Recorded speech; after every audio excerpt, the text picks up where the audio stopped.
Hello there, welcome to Nighttime Stories. I hope you've had a wonderful day. Now it's time to unwind. I'm here to help you drift off into a peaceful sleep. Before you get cozy, I'd love for you to like this video and subscribe. It helps bring more bedtime stories your way. Also, let me know in the comments where you're watching from and what time it is for you. Now, take a deep breath, relax, and let's begin. This is the weirdest thing that's ever happened to me. I'm not the kind of person who tells stories like this. You know the type, always trying to be the center of attention, always swearing they felt a presence or saw something in the mirror. That's not me. I'm a practical guy, logical. I keep to myself, do my job, mind my business. I take the bus to work every morning. Same route, same time, same seat if I can help it, second row on the left, window side. I've done that for years now. 7 years to be exact.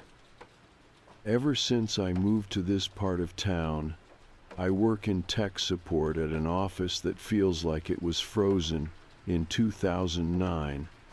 Beige walls, burnt coffee, people who are tired of talking but do it anyway. It's not exciting, but it pays rent, and it's predictable. That's always been a comfort to me, predictability. I build my life around routine. Same breakfast, same bus, same late night shows before bed. It helps quiet my brain, keeps the spiral at bay. So, I notice when things change, even the small stuff. And that morning, Tuesday, maybe Wednesday, something was off. Not right away. The bus pulled up on time. Driver was the usual guy, Glenn. Gray beard, one AirPod in, never smiles but always nods. I stepped on, tapped my pass, and did the usual scan of the aisle to see who was already on board. That's when I saw them. 2 people sitting in the very back row, man and a woman, both dressed too formally for a morning bus ride, dark coats, clean lines, something crisp and old-fashioned about the way they carried themselves. The man had a hat, not a baseball cap, a fedora. Who the hell wears a fedora at 7:30 in the morning? But it wasn't their clothes that stopped me mid-step. It was their faces, or more specifically, their eyes. I don't mean they looked scary or strange. They weren't deformed or glowing or anything dramatic like that. They were just blank. Pale gray blue, like fogged over glass. No emotion, no focus. It was like they were both staring at the space I was standing in, but not really seeing me. Not seeing anything. I'd never seen eyes like that. I sat down, didn't want to stare, didn't want to be rude. People act weird on buses all the time, right? Maybe they were coming from a funeral. Maybe they were on something. I told myself anything I could to shake the feeling that crawled up the back of my neck like cold air under a door. They never spoke. The entire 30-minute ride, they just sat there, perfectly still, not scrolling on their phones, not chatting, not adjusting their coats or bags, nothing, like they'd been posed there. I got off 2 stops before the office, like always, grabbed a coffee from the corner bodega, and tried to forget about them. But they were there again the next morning. Same clothes, same seats, same vacant eyes. And this time I knew they were watching me. I tried not to look, but something about them pulled my eyes back. Like a magnetic field I couldn't resist. They weren't moving, they weren't speaking. But the woman had her head tilted just slightly to the side now, like someone listening very closely, like she was waiting. The man's hands were folded in his lap, fingers interlocked. His knuckles were white. I tried to tell myself they were just odd commuters, that maybe I'd been so locked into my routine for so long that I'd just forgotten how often new people came and went. I stared at my phone the whole ride, didn't look back. But the chill didn't leave me. You know that feeling when you're being watched, not seen watched? When you can feel someone's attention pressing into your skin, heavy and deliberate. That's what it felt like. All the way to my stop. That day at work, I couldn't focus. I forgot my login credentials, had to reset my password twice. I spilled coffee on my keyboard. My manager asked me if I was okay, and I lied and said I was just tired. Truth is, I wasn't sure what I was. The third morning I thought maybe they wouldn't be there. I told myself I was being paranoid. I'd had a bad week, that was all. I hadn't been sleeping well. The heating in my apartment was acting up. Normal stress. That's what I told myself. But I didn't believe it. I hesitated before getting on the bus that day. My hand hovered over the card reader like my body was giving me a chance to turn around. But I got on. And they were there. Same clothes, same seats, same dead eyes. Except now, they were smiling. Not big smiles, just the corners of their mouths pulled slightly upward, like they knew I saw them, like they were pleased. I sat farther up this time, closer to the front, couldn't help but check the mirror above the aisle, you know, the one that lets the driver keep an eye on the passengers. They weren't in it. I blinked, looked again. The seats were empty. But when I turned in my seat to glance back, there they were, still watching. That's when I knew. Something was wrong, very wrong. And it wasn't just in my head, because no one else seemed to notice them.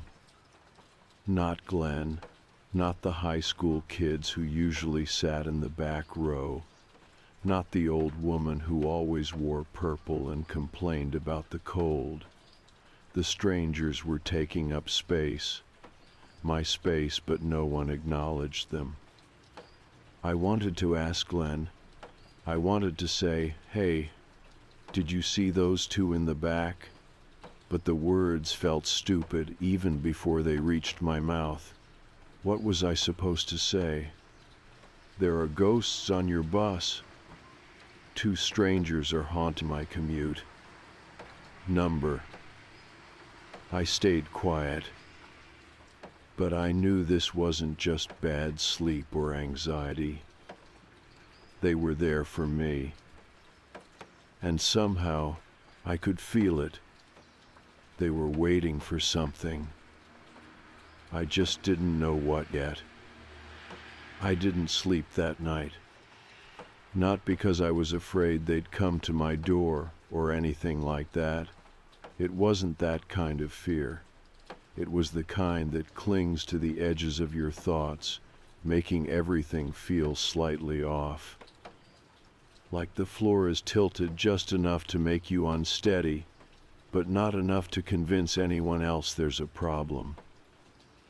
I kept thinking about the mirror on the bus, about how they weren't in it. I tried to explain it away. Maybe the angle was wrong.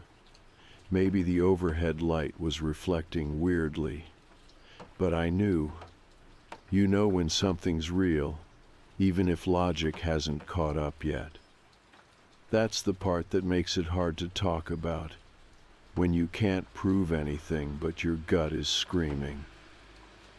I woke up late and almost convinced myself not to take the bus. I even stood in my kitchen for a full minute, holding my keys, staring at the microwave clock. I could have driven. It would have taken longer, but I could have done it. But routine has a gravity to it, especially when your life is built around it. It felt safer somehow to stick to what I knew. The bus stop was quiet when I got there. Just me and some kid in headphones. I kept glancing down the street, waiting to see the headlights come over the hill, dreading it, hoping for it. The second the bus came into view, I felt it again, that weird sense of inevitability, like I was standing on tracks and the train was already too close to stop. I got on. My hand hovered over the card reader again, just like the day before. Glenn gave his usual slow nod. I scanned the aisle. They weren't there. I let out a breath I didn't realize I'd been holding, took my usual seat, tried to act normal. We pulled away from the curb. 10 minutes in, the bus stopped to let on more passengers. A young woman with 2 tote bags, an older guy in a windbreaker. Them. They walked on together just like that, in sync, like they'd choreographed it. Same clothes, same faces, same blank, knowing expressions. They didn't scan passes, didn't speak to Glenn. They just moved quietly to the back row and sat down, right where they always sat. Only this time, the man turned his head, slowly, until his eyes met mine. He didn't blink. And the woman, she smiled again, a little wider this time. I felt ice in my spine, real, physical cold, like someone had opened a freezer behind me.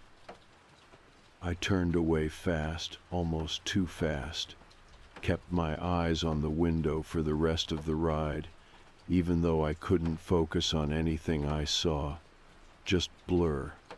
Trees, buildings, movement. Nothing stuck. I didn't check the mirror again. At work, I told myself I needed a distraction, something mechanical, something to occupy my brain. I buried myself in tickets and troubleshooting. My coworkers barely noticed. They were used to me being quiet. I was the guy people liked because I didn't ask questions. Just fixed the thing, said all good, and left. I liked it that way. But now I was cracking around the edges. On my lunch break, I looked them up. Not the strangers, I didn't even know where to start with that, but the bus route. Transit records, lost time reports, anything strange. I found nothing. No accidents, no driver complaints, no notes about fare evasion. Except one blog post, buried in an old transportation forum, posted 6 years ago by someone with a username like Clocks Are Lying. It was about Route 111, my route. A guy said he used to take it every day and once saw a woman in the back row who never blinked. Said he rode that bus for 6 weeks straight, and she never changed seats, never looked up. He stopped taking the bus after that. Claimed she showed up outside his apartment a few days later, just standing across the street. That post had no replies. The user never posted again. I bookmarked it anyway. That night, I stayed at the office late. Not because I had to, just didn't want to go home. Didn't want to be alone with my thoughts, or worse, with whatever was happening to me. Everything felt thin, like the world was holding together by threads, and if I pulled on the wrong one, everything would unravel. When I finally made it back to my apartment, I stood outside the building for a while, scanning the shadows. Nothing, no one. But when I got inside and flipped on the lights, there was a single item on the kitchen counter that hadn't been there that morning. A bus transfer slip. Blank, unused. I hadn't taken a transfer in months. I picked it up slowly, flipped it over. There was something faint written on the back, like someone had traced words with a pen but never fully pressed down. I held it under the light. "We remember you." I dropped it. I didn't sleep. I kept the television on all night, something mindless. Game shows, reruns, anything that reminded me I was still here, still tethered to the real world. The next morning I didn't go to work. I called in sick, which I never do. I told them I had the flu. My manager didn't even ask questions. I spent most of the day researching folklore, urban legends, sleep paralysis, shared delusions. Nothing fit exactly. The closest thing I found were these stories about watchers, entities that follow people not to harm them, but to observe, for reasons no one fully understands. They show up during transition points, illness, grief, close brushes with death. I couldn't stop thinking about that line on the transfer slip. "We remember you." Not, "We see you." Not, "We're watching." Remember. Like I'd done something. Like we'd met before. That night, I stayed away from the bus. I walked to the edge of my block, just far enough to see it turn the corner at the end of the street. The lights looked dimmer than usual. Inside I could see shapes, shadows. Two in the back row, looking out the window, looking at me. I backed into the alley and waited until it passed. I didn't go out again. I didn't ride the bus the next day, or the day after that. I thought maybe I'd broken it, interrupted whatever was happening. But tonight, when I got home from grabbing takeout, there was something new waiting in my mailbox. A folded piece of paper. No envelope. No address. Just a single line written in perfect tight script. "Don't be late tomorrow." I read the note 5 times before I realized my hands were shaking. "Don't be late tomorrow." That was all it said. No signature, no indication of who it was from, but I knew. There was no question in my mind. It was from them. The strangers. I held the paper up to the light, looking for something, impressions, watermarks, anything. But it was just a scrap, cheap printer paper, folded once, perfectly. The kind of paper you'd use if you wanted to leave something behind and have it disappear quickly. The writing was neat, too neat, almost clinical. Every letter spaced, just so. The kind of thing you don't want to believe is real. I dropped it on the table and just stood there, staring at it like it might start speaking again. I didn't eat dinner, lost my appetite somewhere between the mailbox and the front door. I paced the apartment for hours trying to decide what to do. Part of me wanted to rip the paper into pieces, burn it, pretend it never showed up. Another part knew better. This wasn't going away. I ended up stuffing the note into a drawer and turning every light in the apartment on. Saturday at the kitchen table until almost 3, wired and nauseous, wondering what the hell I had gotten myself into. Or maybe what had found me, because that's what it felt like. Not like I'd stumbled onto something, but like I'd been picked, selected, watched. I don't remember falling asleep, but I must have dozed off sometime just before dawn, because I jolted awake with that feeling like you're falling, like your body forgot where it was for a second.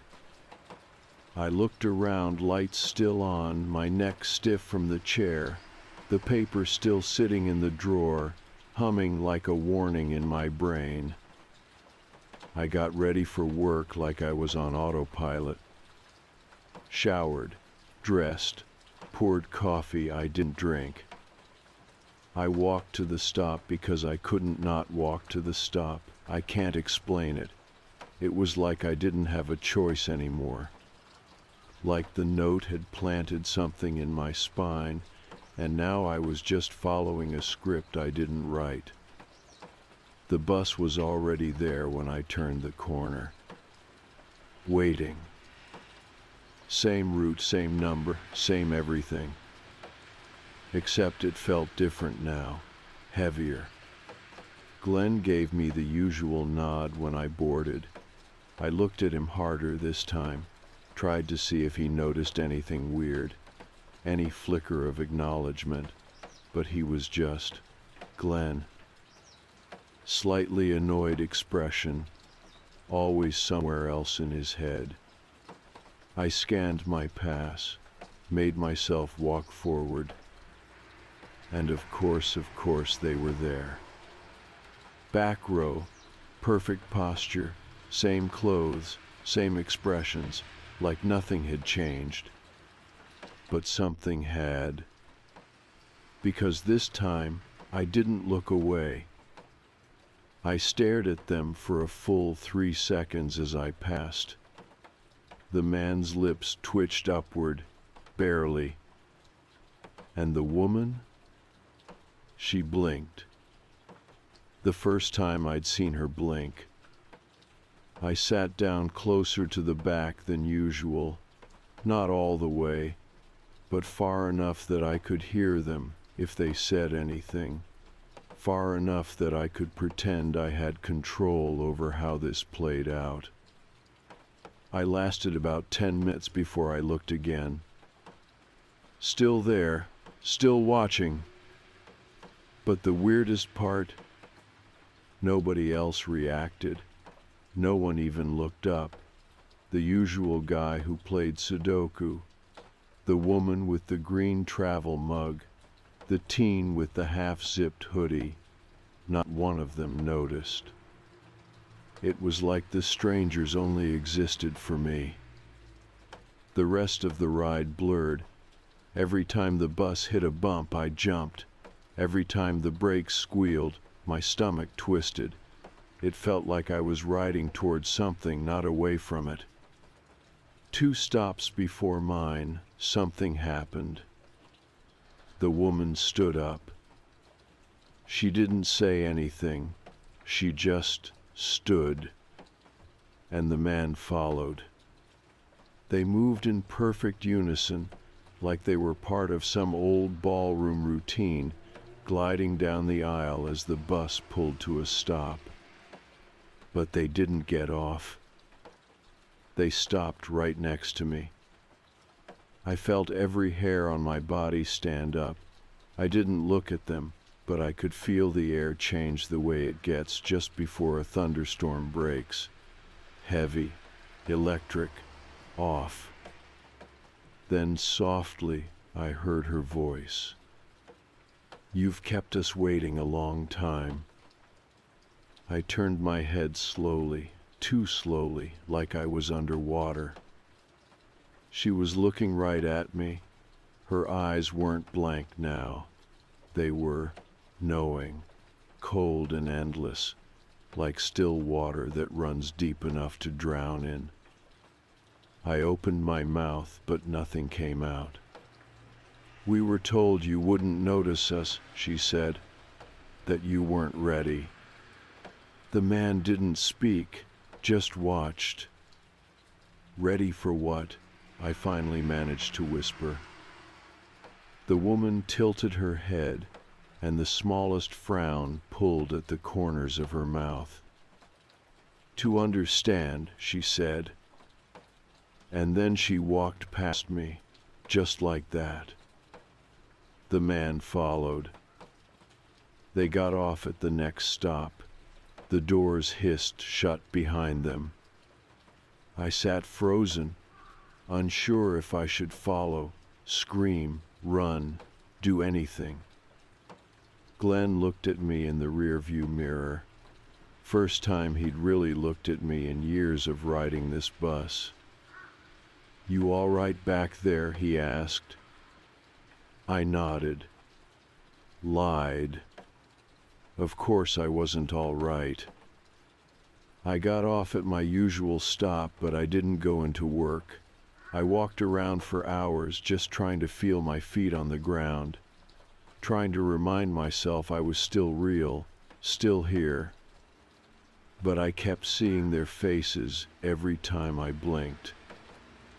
That night, I checked the drawer where I'd hidden the note. There was something new beside it. A photograph. Old, weathered, curled at the edges like it had been sitting somewhere for years. It showed the inside of a bus, my bus. Empty, except for one figure in the second row on the left. Me. Looking out the window. And in the reflection, they were standing behind me. I didn't know what scared me more, that the photo existed or that I didn't remember it being taken.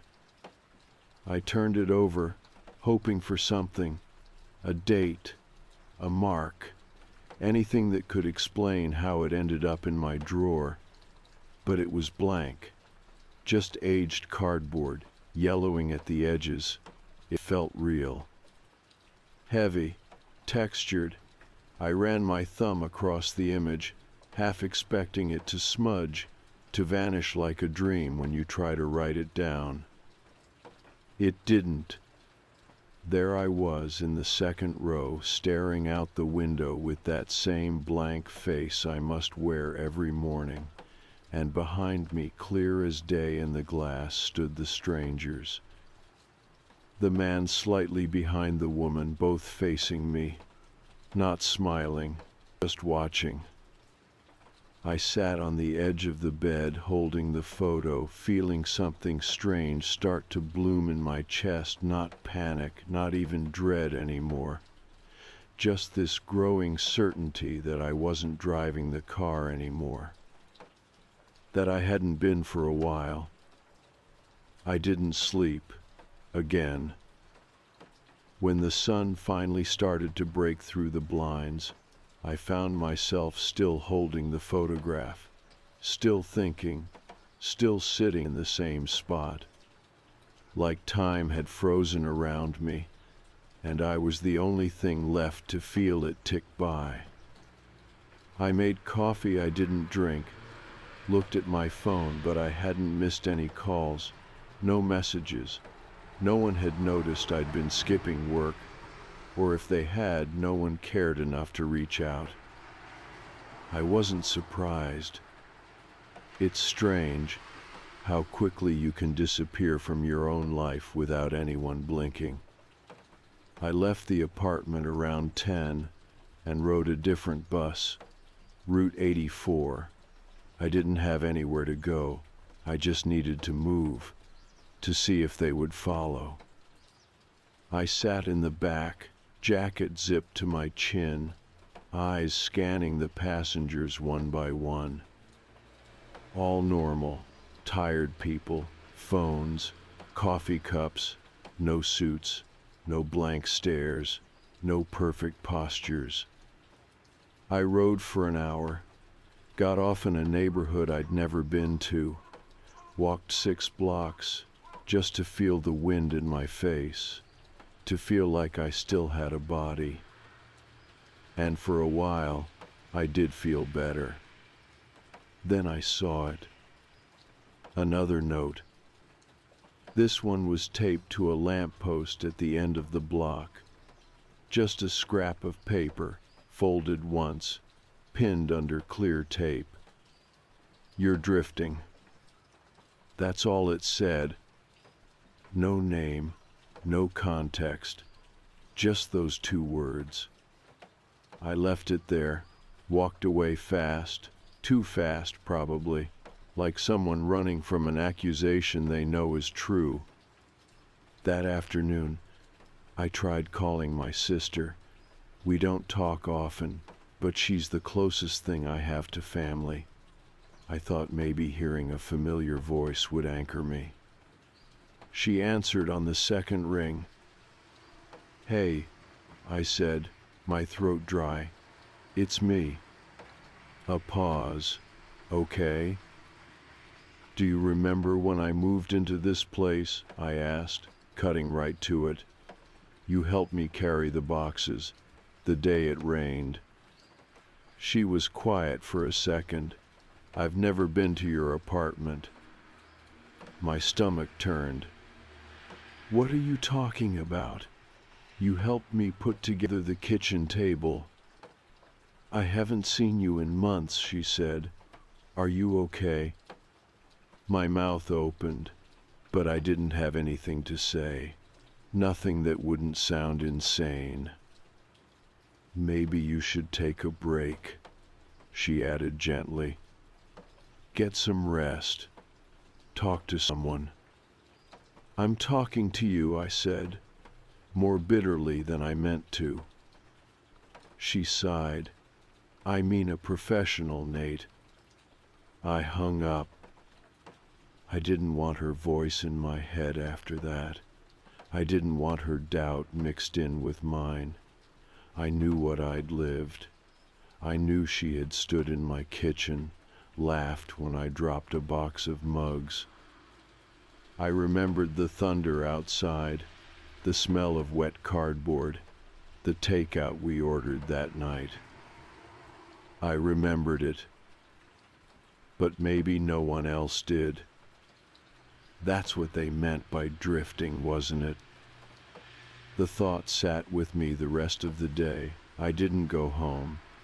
I wandered the city instead, riding different buses, slipping into coffee shops and bookstores just long enough to feel anonymous. But that feeling followed me, like a splinter under the skin, the idea that I was slowly becoming invisible, not to strangers but to people who should know me. By the time I got back to my apartment, it was almost midnight. The lights in the hallway were flickering. One was out entirely. I stood in front of my door for a long time, not touching the handle, just listening. Nothing, just the quiet buzz of electricity and the occasional creak of old floorboards. I let myself in. Everything looked normal, except for the photo. It was on the table again.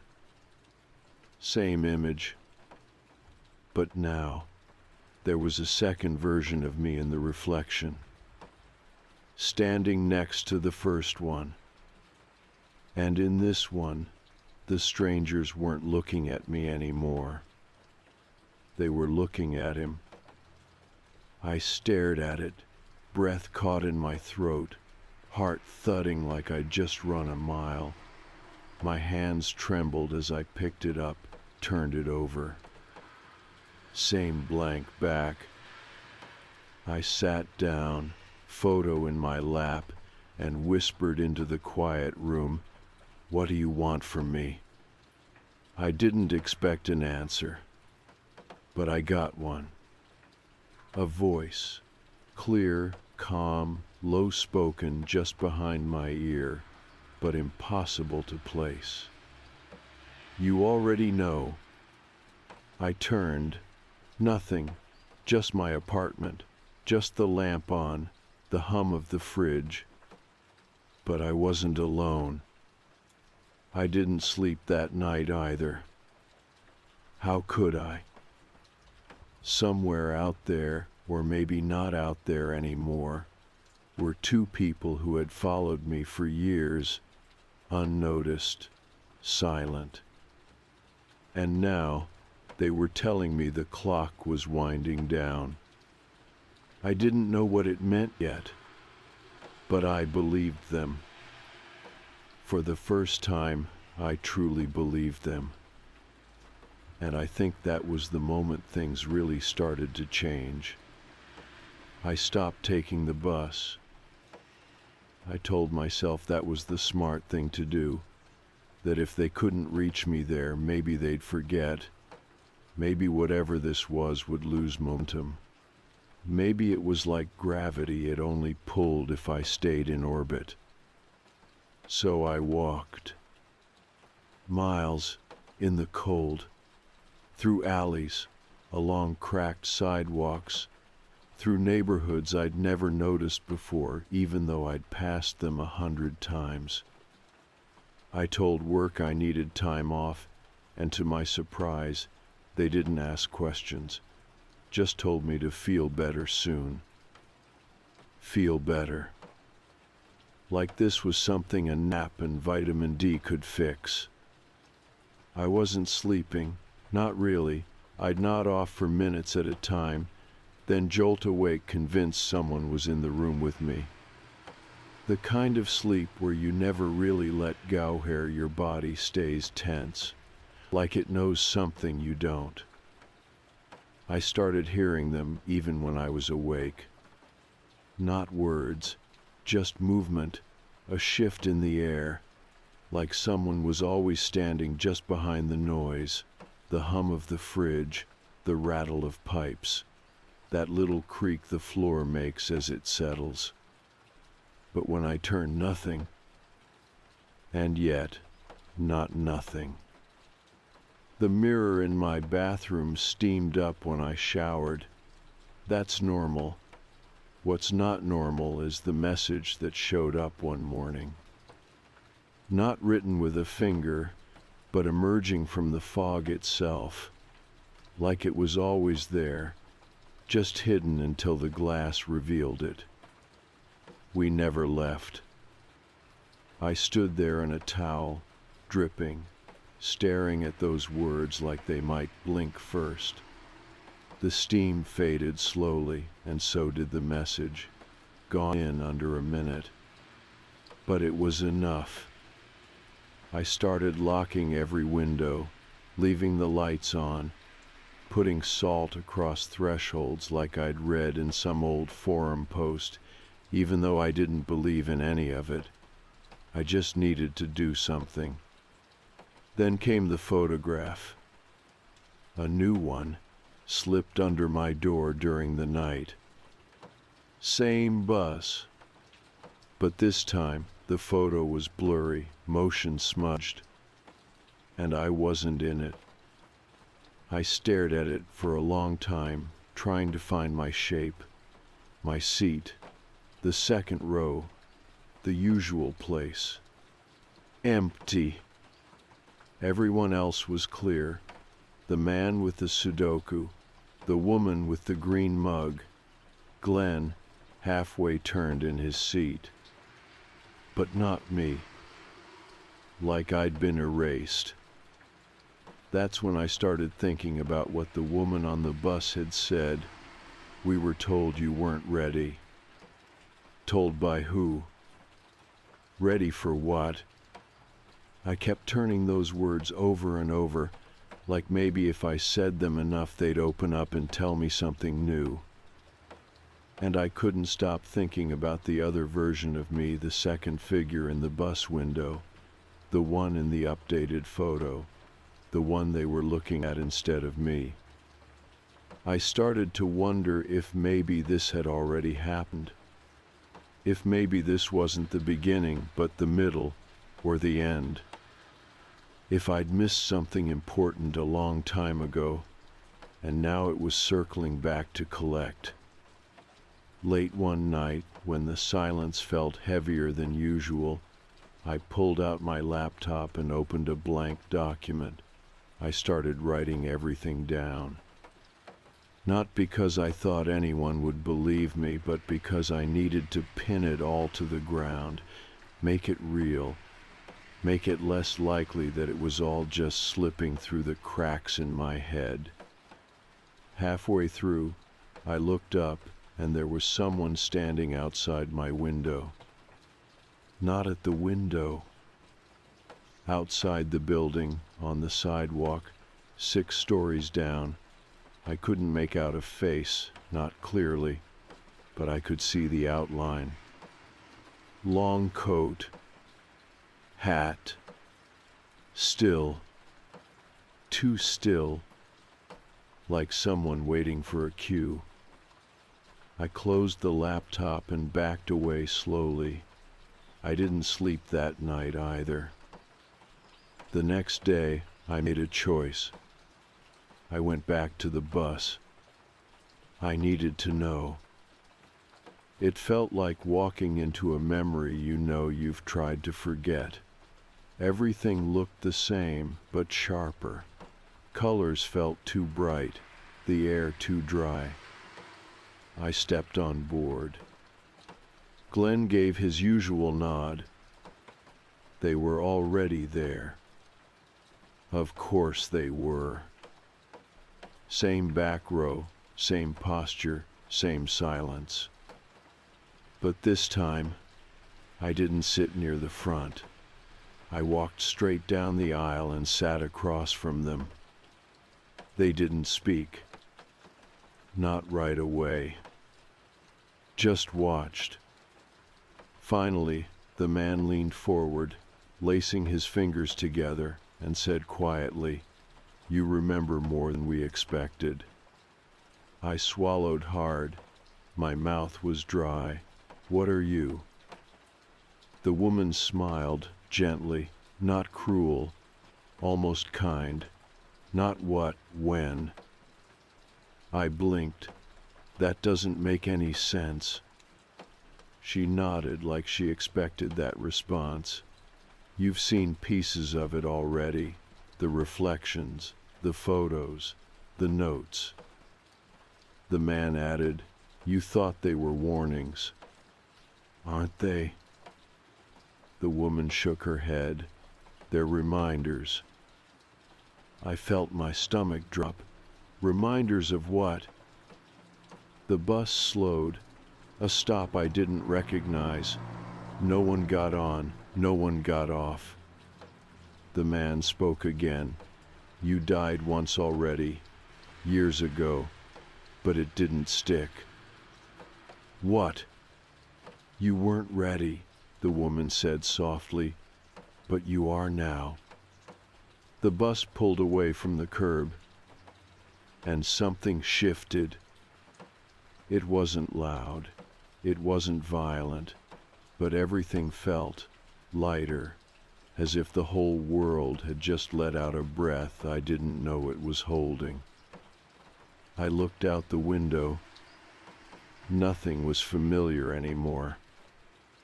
Not the buildings, not the streets, not the people walking by. Like we'd crossed into somewhere else entirely. I turned back to them. They were gone. The seats were empty. I was alone on the bus. except for Glenn. And when I looked up at him through the mirror, he was smiling. For the first time ever, I wanted to believe I'd imagined the smile. That Glenn wasn't actually grinning in the mirror, that the corners of his mouth hadn't curled up just enough to turn familiar into wrong. But I saw it. I know I did. It wasn't friendly. It wasn't anything close to human warmth. It was a knowing look like he was in on something I wasn't. I kept my eyes on him all the way to the next stop. When the doors opened, I thought maybe everything would reset, that I'd step off into the street I recognized, shake off the fog, and this whole thing would start making sense again. But the world outside wasn't the one I knew. It looked like my city at first glance. The layout was close, the storefronts vaguely familiar, but the colors were muted, the shapes slightly wrong. It was like someone had recreated it from memory, and they'd gotten most of the details right, but not all. And there were no people. Not one. The streets were empty. No cars passed by, no lights in the windows, no sounds but the low hum of the bus engine behind me. I didn't get off. I stood there on the steps, halfway between the bus and this hollow version of my life, and I froze.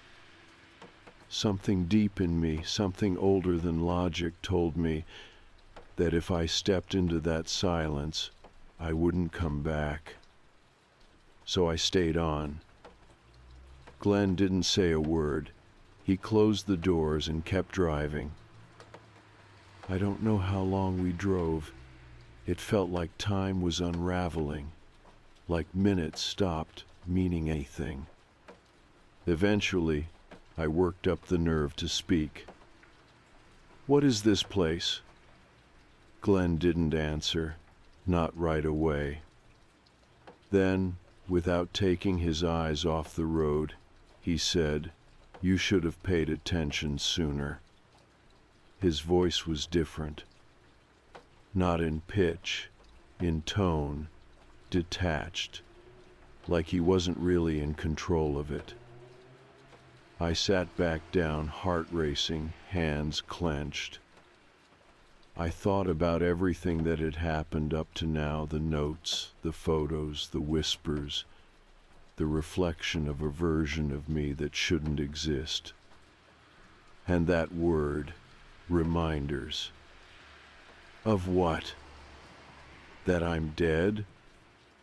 That I was supposed to be? Number that didn't make sense. I was still breathing, still thinking, still here. But maybe that's the part I didn't understand. Maybe here was the problem.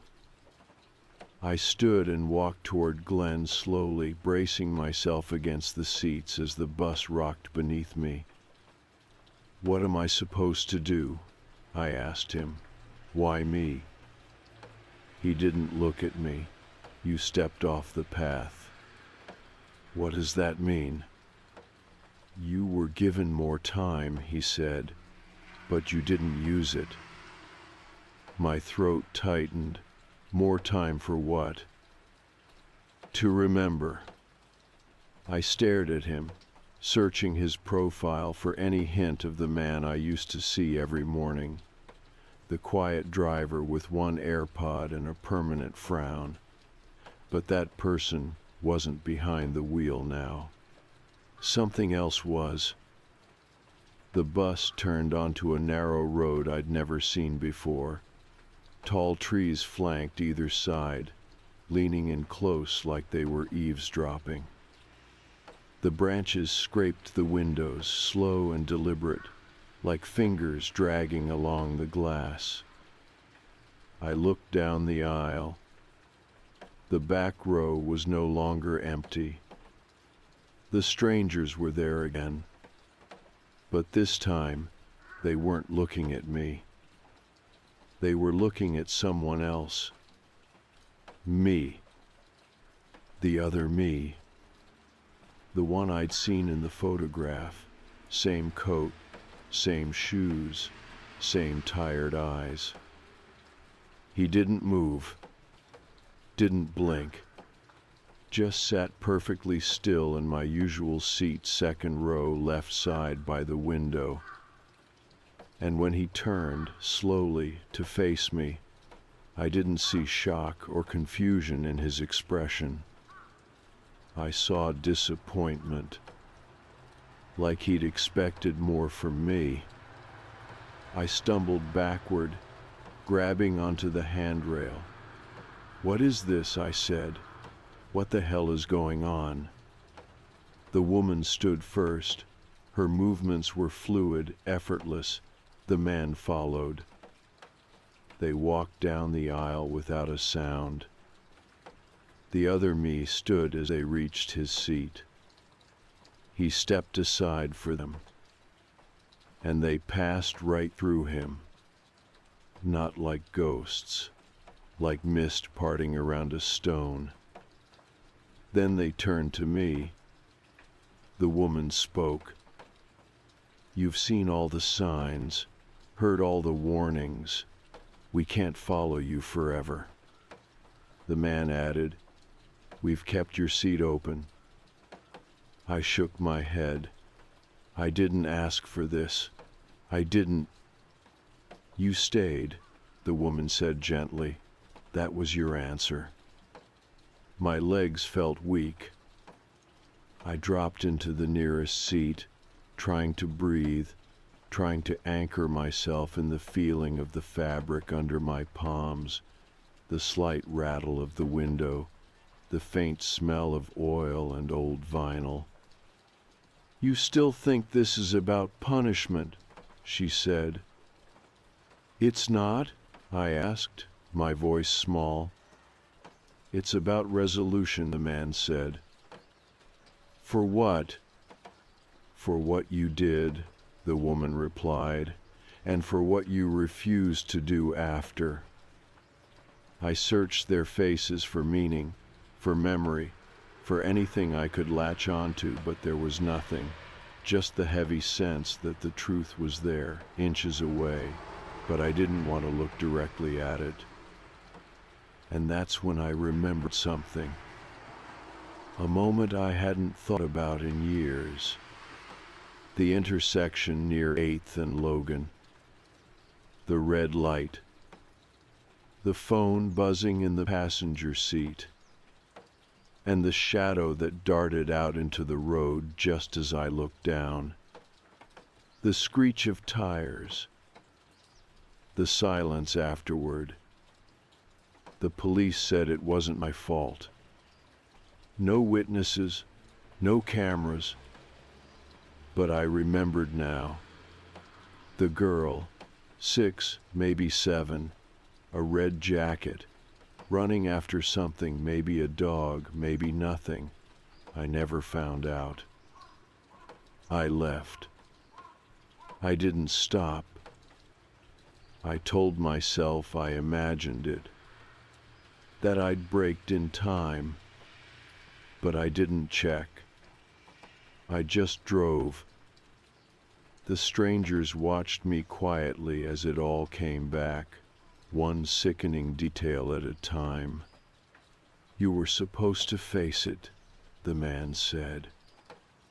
"But you buried it instead," the woman finished. I felt the bus slow. The trees parted. And in the distance, I saw another version of the city. But this one wasn't empty. People walked the streets. Cars moved. Lights blinked in windows. It looked like life. Normal, busy, indifferent life. The woman gestured toward it. "You can still get off," she said. "But not as the man you were." I looked down at my hands. They looked the same, but they weren't. I wasn't, and I knew, without being told, that if I stepped off this time, I wouldn't come back to the same world. Because the version of me who had ignored that moment, who had spent years pretending it hadn't happened, he was done. The next step was mine. The bus stopped. No sound, no hiss of air brakes, just a soft final stillness, the kind you feel more than here. I didn't move. Outside the window, life carried on. A street I half recognized shimmered in the late afternoon light. People walked briskly, heads down, caught in errands or thoughts or routines. Cars passed. Doors opened and shut. The world didn't care that I'd just come face to face with a version of myself I didn't want to know. It was the indifference that hit hardest. The woman spoke again, voice quiet but steady. You don't have to carry it anymore. I wanted to ask what it was, but I knew. It was the silence, the decision I made not to stop that night, the way I told myself it hadn't happened. The way I buried the memory like a body and just kept driving forward, like it was something I could outrun. The guilt had been with me for years, hiding just beneath everything. I hadn't known its shape until now, but I'd always felt its weight. I turned toward them, toward the strangers who had been following me. "Why now?" I asked. "Why not sooner?" The man looked at me like he already knew what I was going to say next. "You weren't ready to remember." "But I did," I said. "I remembered. So what happens now?" He didn't answer. Neither did the woman.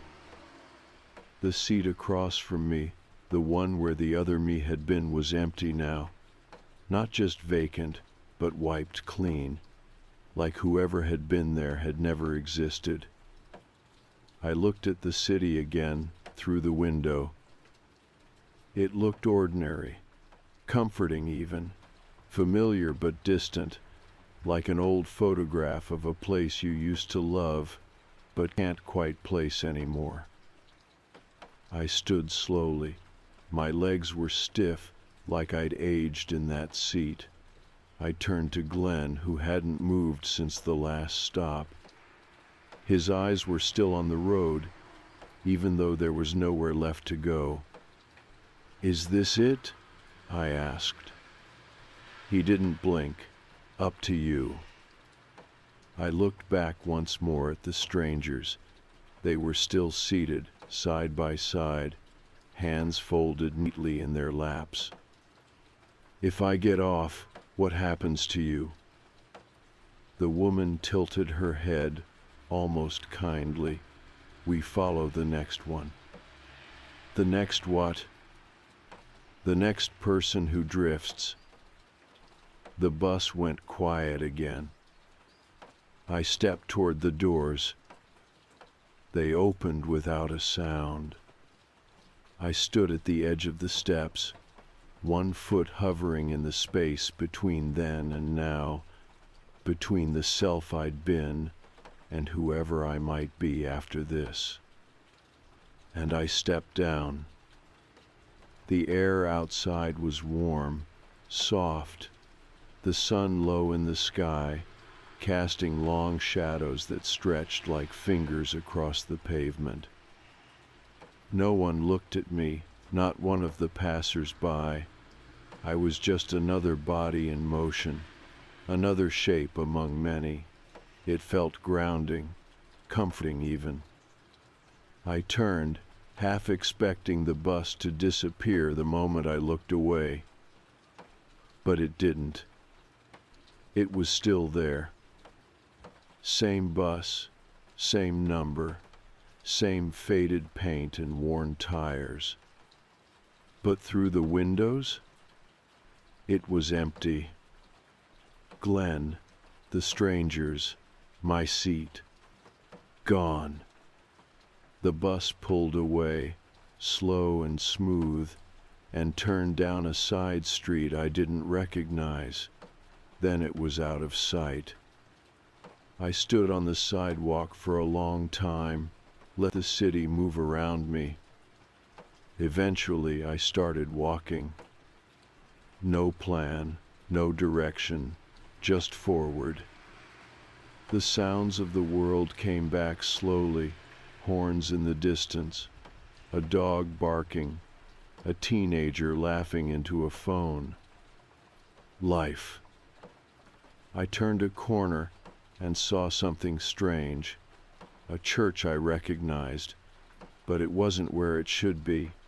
A coffee shop with a name I didn't remember, even though the inside looked familiar.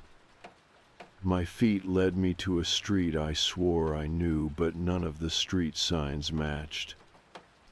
The world had been rebuilt, slightly, subtly, and I understood somehow that this wasn't the same place I'd left behind. It wasn't punishment, it wasn't exile. It was after.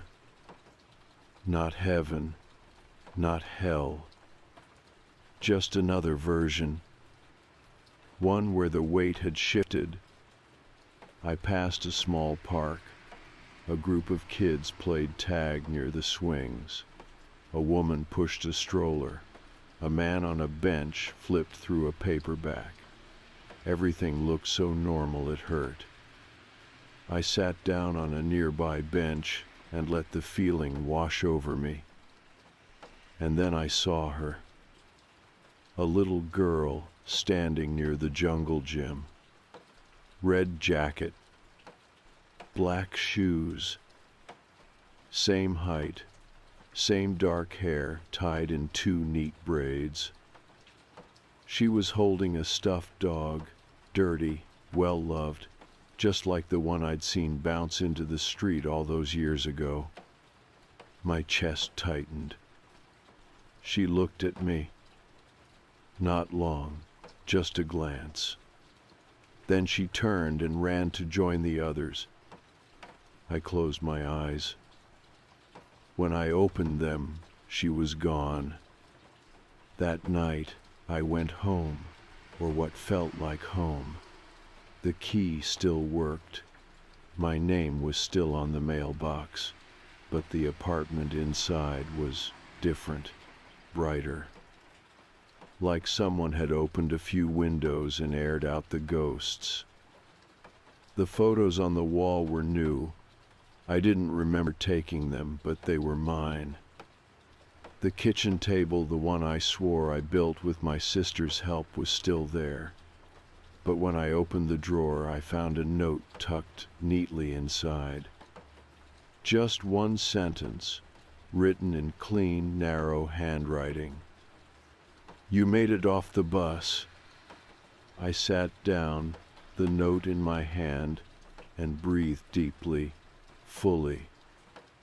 For the first time in years, whatever came next, I was ready. Because I had remembered, and because I had chosen to step down. The days after I got off the bus felt slow, but not in a bad way, not like before. It was the kind of slow you feel when you've been moving too fast for too long and you finally stop.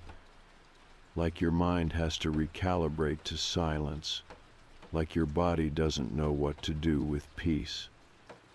I'd never realized how much noise I had been carrying inside, around me, woven into every routine. I woke up the next morning to sunlight bleeding in through the blinds. No dreams, no whispers, just quiet. And for the first time in years, I didn't dread it. The city felt different now, but I'd accepted that. It wasn't mine exactly, but it wasn't foreign either. It was a version, a mirror held at just the right angle to show me what I'd missed. There were people who seemed familiar, but when I tried to place them, the memory would shift like sand in my hand. And I didn't chase it, I let it be. Some things are meant to be remembered in pieces. I started walking everywhere again, not to run from anything, but because I wanted to look, to really see. It's strange how easily you can pass through your life without noticing the details. The way trees lean into each other, the chipped paint on the corner bodega, the way strangers nod when they catch your eye, like some part of them recognizes that you're both real. I watched the buses too. Not every day, just often enough. Sometimes I'd see Route 111 roll past. The number would flicker on the screen up front, same as it always had. And for a brief moment, I'd hold my breath, watching the windows, waiting. But they never came back. Not the strangers, not Glenn, not the version of me who used to sit in that second row seat, shoulders hunched, headphones in, trying to disappear. That man was gone, and I was okay with that. A few weeks after I stepped off the bus, I walked into a support center on the south side. I didn't plan to. I was just wandering and saw the sign. Community grief counseling.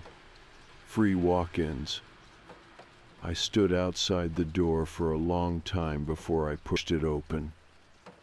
The woman at the desk didn't ask questions. She just smiled, handed me a form, and told me to take my time. I didn't fill out most of it, just my name. And under reason for visit, I wrote, for something I saw, for something I did, for someone I didn't stop. I didn't know what I expected from the first session. Confession, forgiveness, answers. What I got was a room with 2 chairs and a man named Dorian, who looked like he'd been tired for a very long time, but in a way that made him patient. He didn't push me to talk, he just waited. And when I started, it wasn't the whole story, not at first, just fragments, feelings, a bus, a pair of eyes that never blinked, a moment in traffic I never truly faced. I didn't mention the words strangers or reflections. I didn't say anything about Glenn. It would have sounded too strange out loud.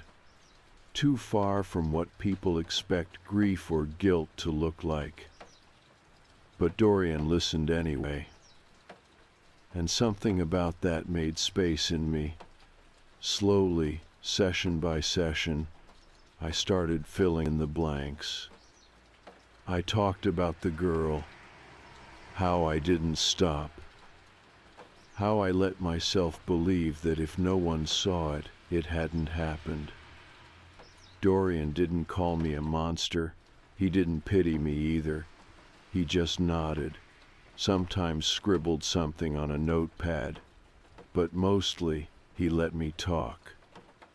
And that helped. It helped more than I ever expected. A month after that, I found myself outside the school near my old apartment, not for any reason. I was walking again, and my feet led me there. It was recess. Kids shouting, laughing, chasing each other around like their joy had nowhere to land. And then I saw her. A little girl in a red coat, sitting alone near the fence, talking to her stuffed dog like it was the only one who listened. I froze. For a second, I thought it was her. But when she looked up, she had blue eyes, not brown, and a gap between her teeth that made her grin crooked and bright. Not the girl from the road. A different girl, but still someone. She waved. I hesitated, then waved back. That night, I wrote her name down. Not the girl at the school, the other one. The one I never stopped for. I didn't know it at the time. I never asked, never waited for sirens or names, but somehow I think I always knew. I wrote it down. I lit a candle, and I said it out loud. It didn't fix anything. It didn't bring her back, but it mattered. Saying it mattered. I think that's what the strangers were waiting for all along. Not fear, not regret, but acknowledgement. Some pain you can't bury, you're not supposed to. You're supposed to carry it, learn how to walk differently with it, how to talk through it, how to stop letting it shape your whole damn life. And eventually, how to set it down. Not forget, but stop pretending it never happened. One night, I stood at my window and looked down at the street, the same way I had so many times before. And there, parked quietly at the curb, was the bus. Route 111. No driver. No passengers. Just waiting. I didn't go down. I didn't need to. Instead, I stood there for a while, one hand on the glass, watching it. And when it finally pulled away, fading into the dark like a memory, I smiled. A real one. Because I'd already stepped off. And I wasn't going back.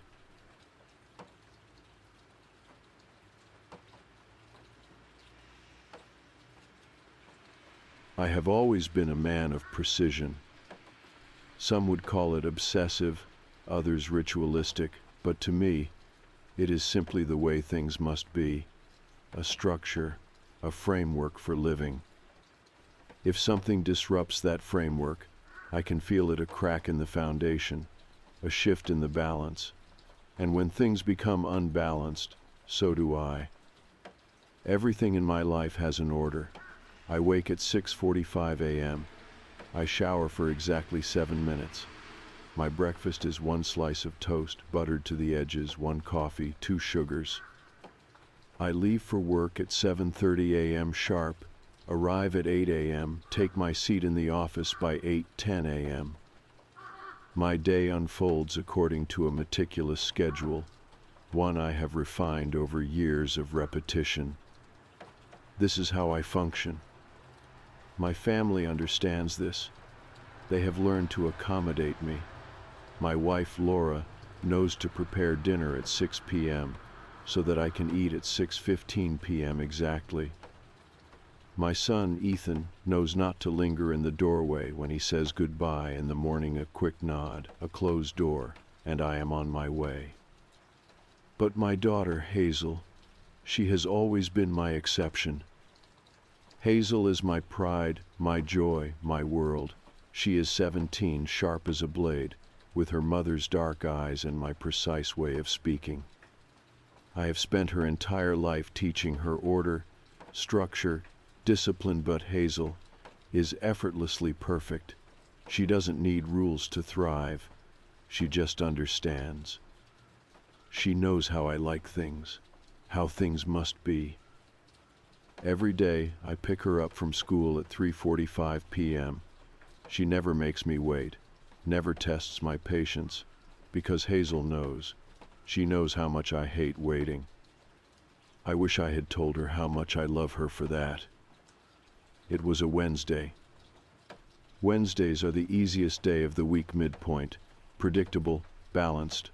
I left work at 3:15 p.m., just as I always do, and arrived at Hazel's school parking lot at 3:40 p.m. sharp. 5 minutes early, as always. The schoolyard was full of students, backpacks slung over shoulders, voices loud and carefree. A group of boys kicked a football against the curb. Girls laughed in huddled circles. I waited. 3:45 p.m. Hazel should have appeared from the front doors by now, walking with that determined stride of hers, her black school bag slung over one shoulder. I watched the entrance. She didn't come. 3:46 p.m. A small discomfort curled in my stomach. It wasn't panic. Not yet. Hazel was responsible.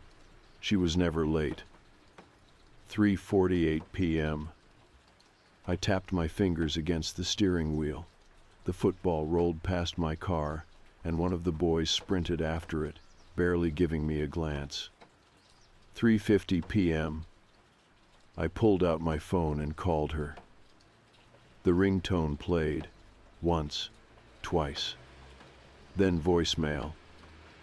"Hi, this is Hazel. I can't pick up right now. Leave a message."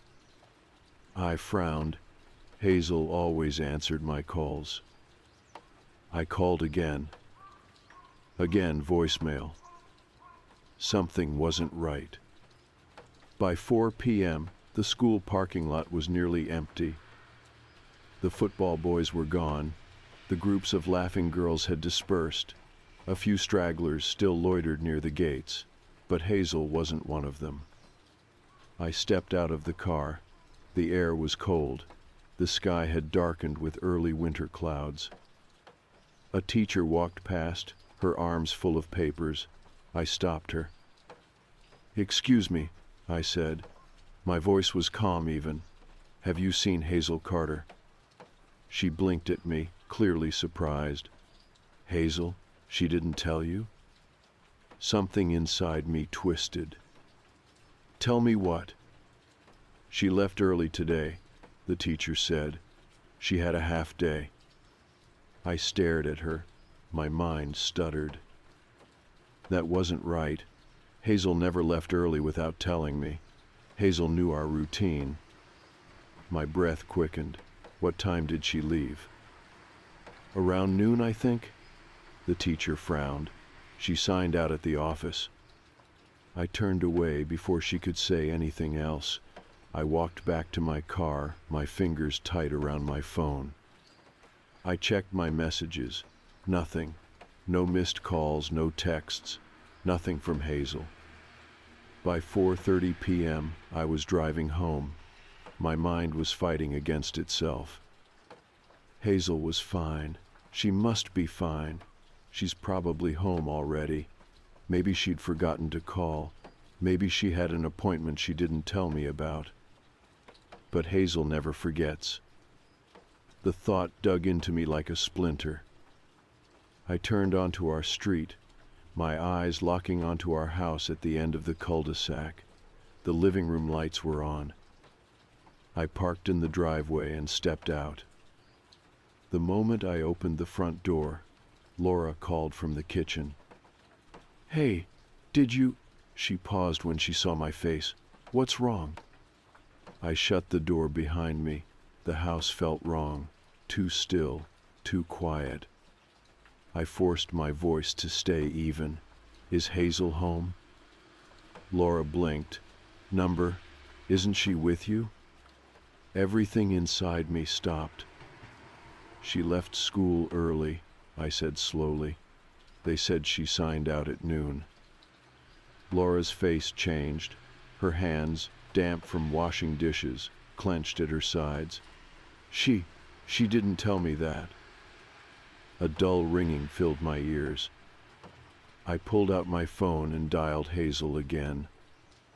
Voicemail. I tried again. Voicemail. Laura grabbed her own phone, dialing rapidly. I could hear the tremor in her breath. She always texts when she's coming home, she murmured. She always. Voicemail. My grip tightened on the phone. My heartbeat was pounding now, the edges of my vision blurring. Hazel was never late. Hazel always answered. I turned and grabbed my coat. I'm going to find her. Laura's voice shook. Wait, where? I didn't answer. I stepped out into the cold air, into the fading evening light, and climbed back into my car. Hazel was out there. She had to be. She just had to be. And I would not stop until I brought her home. The drive back to Hazel's school felt like a dreamt, kind where your feet sink into the ground, where time stretches and distorts. The sky had darkened to a dull slate gray, the first hints of evening creeping through the streets. Streetlights flickered to life, their glow sickly against the cold pavement. Hazel wasn't home. Hazel was gone. The thought clawed at me, an itch I couldn't scratch. I drove the familiar roads with my hands white-knuckled on the wheel. The streetlights blurred as I passed them, my mind running over every possibility. Maybe she was at a friend's house. Maybe she had taken the wrong bus home. Maybe. None of it made sense. Hazel always told me where she was going. She was never late, never. I pulled into the school parking lot, my headlights cutting through the emptiness. The building was locked up now, the windows dark. I stepped out of the car. The air bit into me, cold and sharp. I walked to the front entrance, pressing my hand against the glass door. The lobby inside was dark, the reception desk empty. I could still see the sign-out sheet on the counter, the one Hazel had supposedly signed earlier that day. I needed to see it. I rattled the handle, locked. My breath fogged up the glass as I peered inside. Something about the stillness unsettled me. I turned away, scanning the empty lot. It stretched out around me, silent and hollow. The wind whispered through the trees lining the sidewalk, their branches swaying like grasping fingers. I wasn't sure what I had expected to find, but I felt it, that terrible, gut-wrenching certainty that something was very, very wrong. Hazel wasn't here. But she had been. And I needed to know where she went. Back in the car, I called her again. Voicemail. Again. Voicemail. I gritted my teeth and dialed one of her friends. Alyssa. She and Hazel had been close for years. If anyone knew where she was, it would be her. The phone rang 3 times before Alyssa answered. Mr. Carter? Her voice was small, hesitant. I inhaled sharply. Alyssa, have you seen Hazel? Silence. A creeping, unnatural silence. Then, she didn't tell you? My grip on the steering wheel tightened. Tell me what? She said she had to meet someone. Something icy dripped down my spine. Who? Another pause. Then barely a whisper. I don't know. I clenched my jaw. Alyssa, if you know something, you need to tell me, now. Her breathing was shaky. I swear, Mr. Carter, I don't know. She just said she had to go. She seemed... She stopped herself. She seemed what?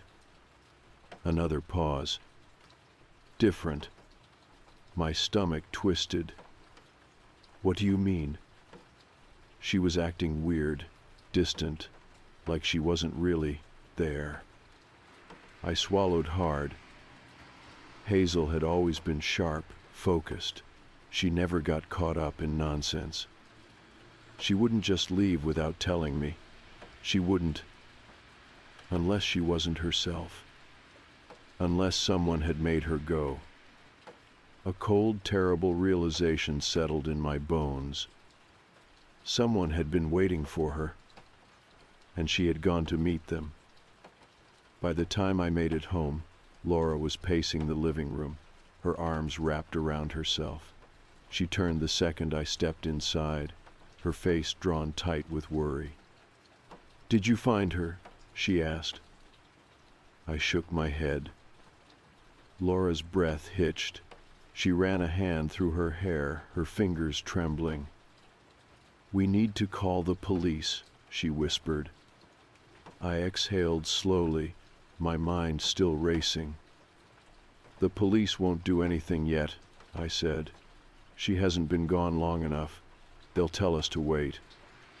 "We don't have time to wait." Laura's voice cracked with desperation. You don't understand." I snapped. "I understand perfectly," I shouted. "I understand that our daughter is missing.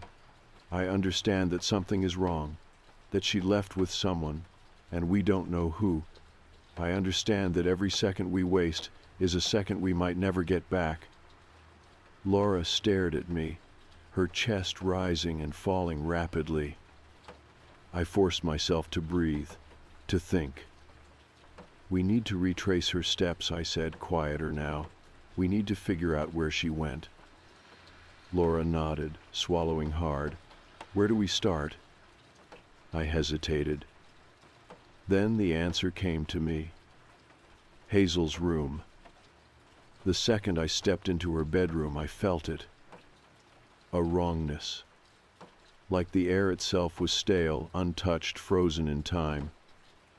Her bed was made, her desk was tidy, everything was exactly as it should be.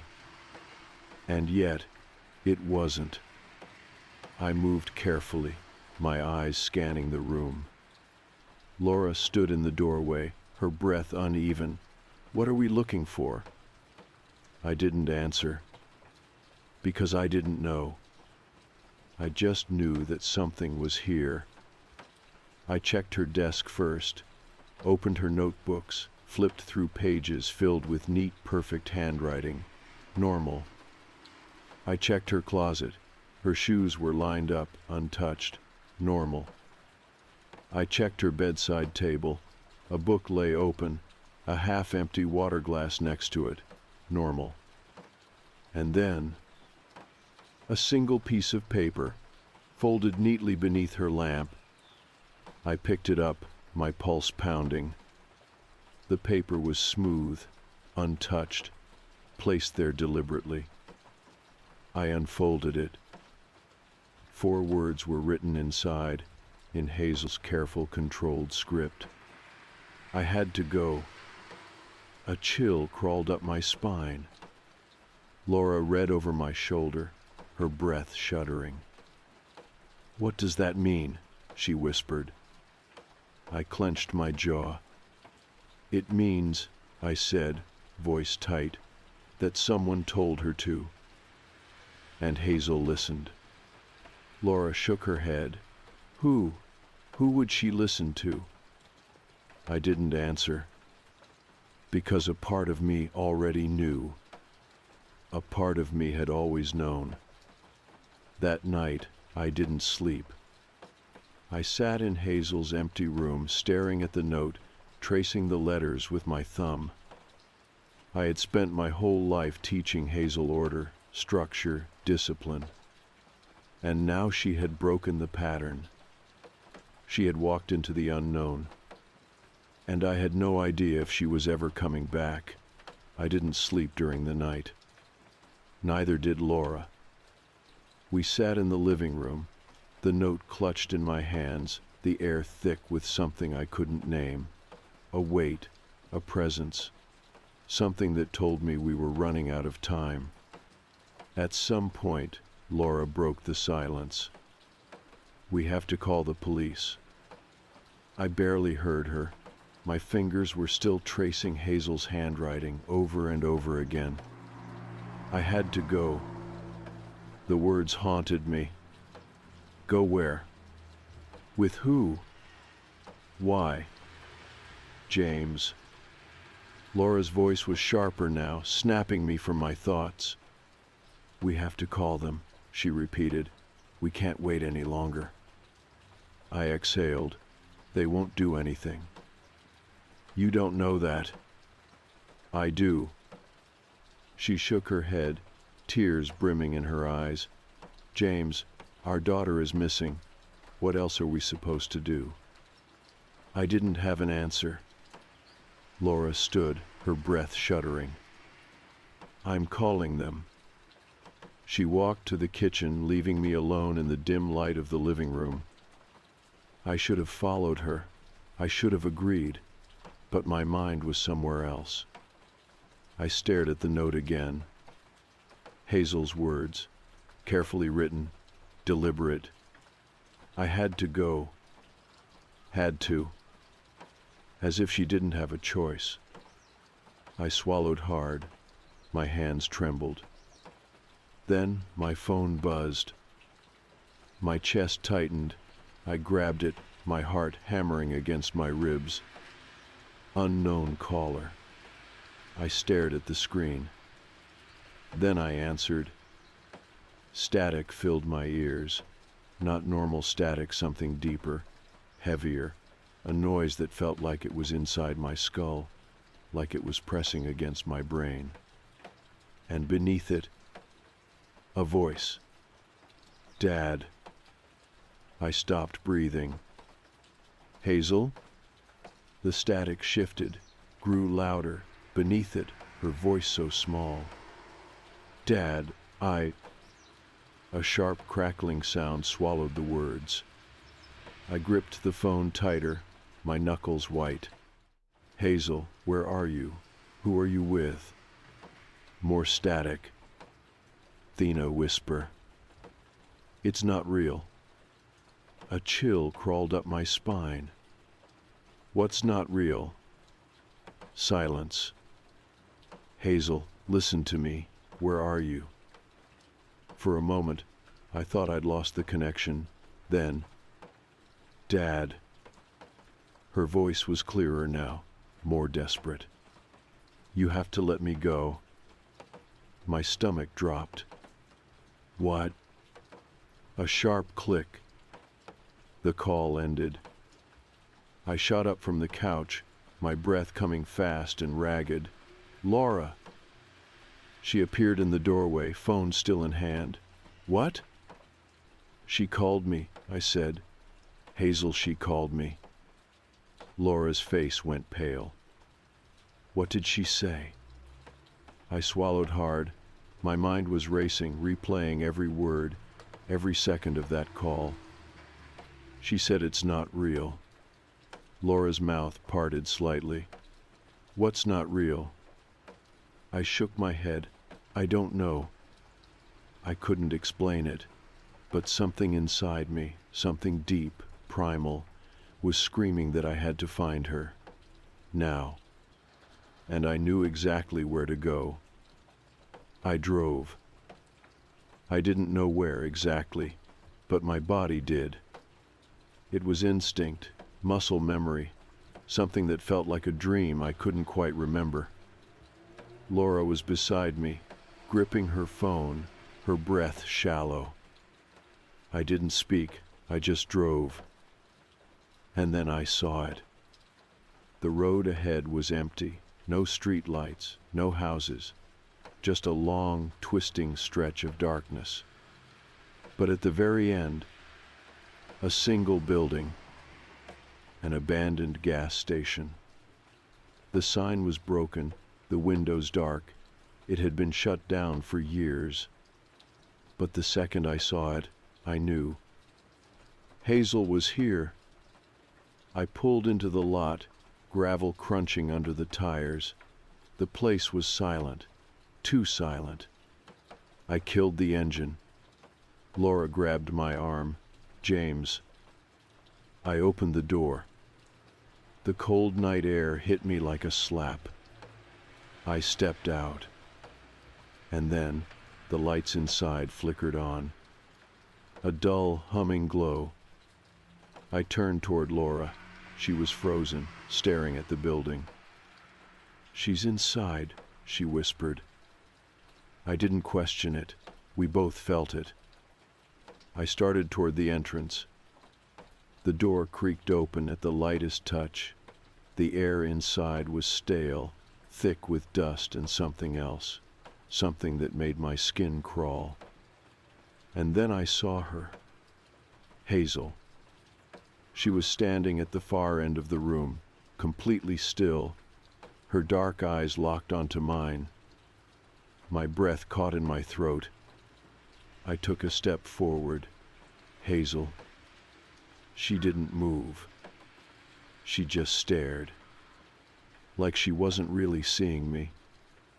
Like she wasn't really there. And then she smiled.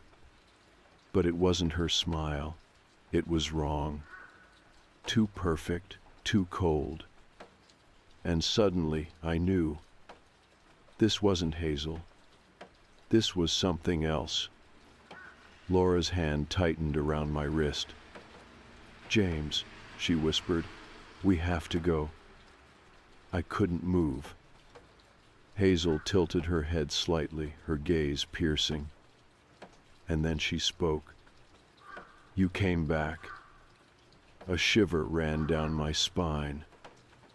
I opened my mouth to speak, but the air shifted. And suddenly Hazel was right in front of me. Not walking, not moving. Just there. I stumbled back. She reached out, her fingers brushing my arm.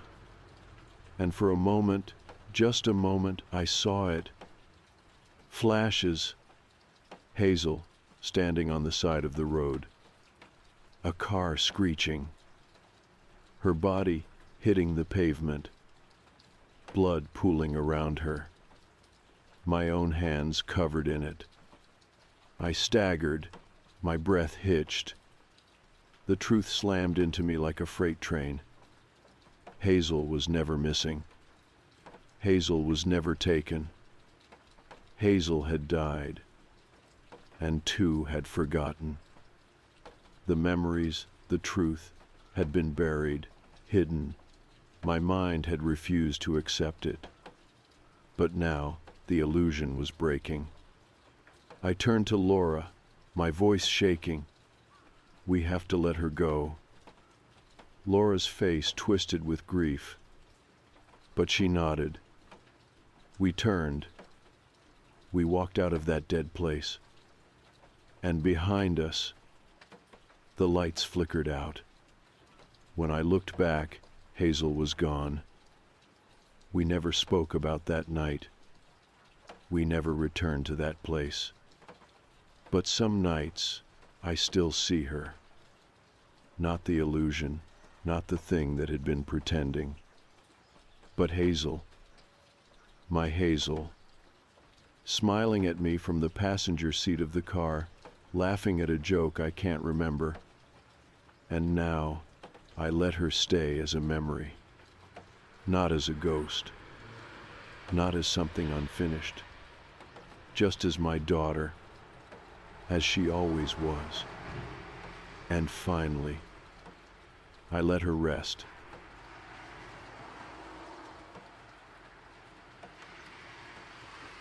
We found the house by accident. Ben and I weren't even planning to move yet.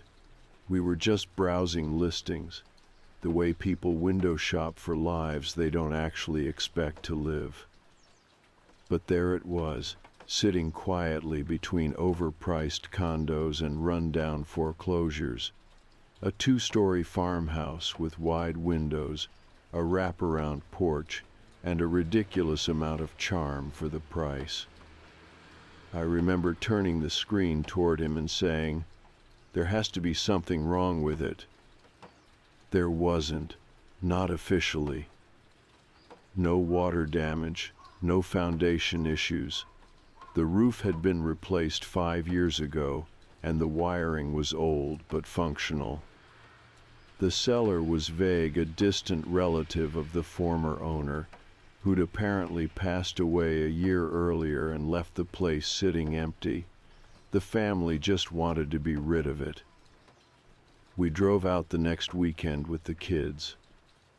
From the outside, it looked like something out of a storybook, peeling white paint, a crooked weather vane, and these strange, beautiful rose bushes that had grown wild and high, half swallowing the fence.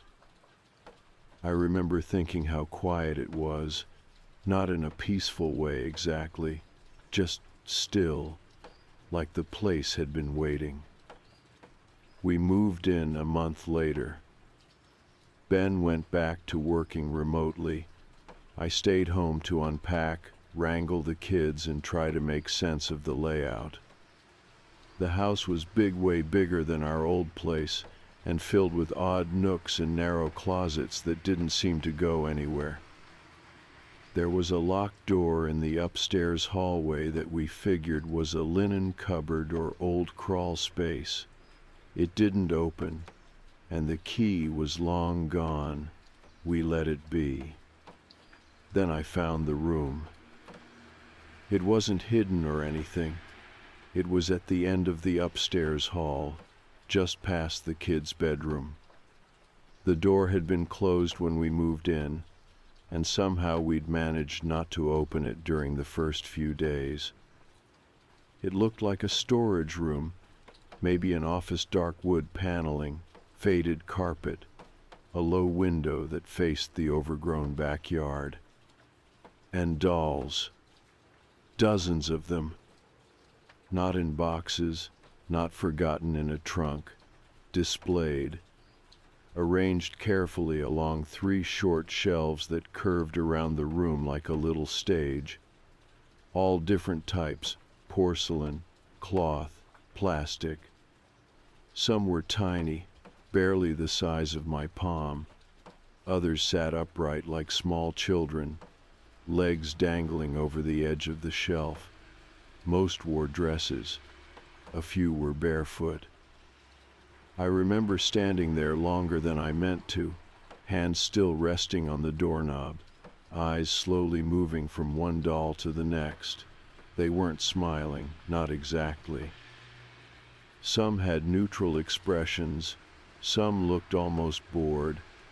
One of them, a tall, elegant thing with black glass eyes, seemed to be watching the others.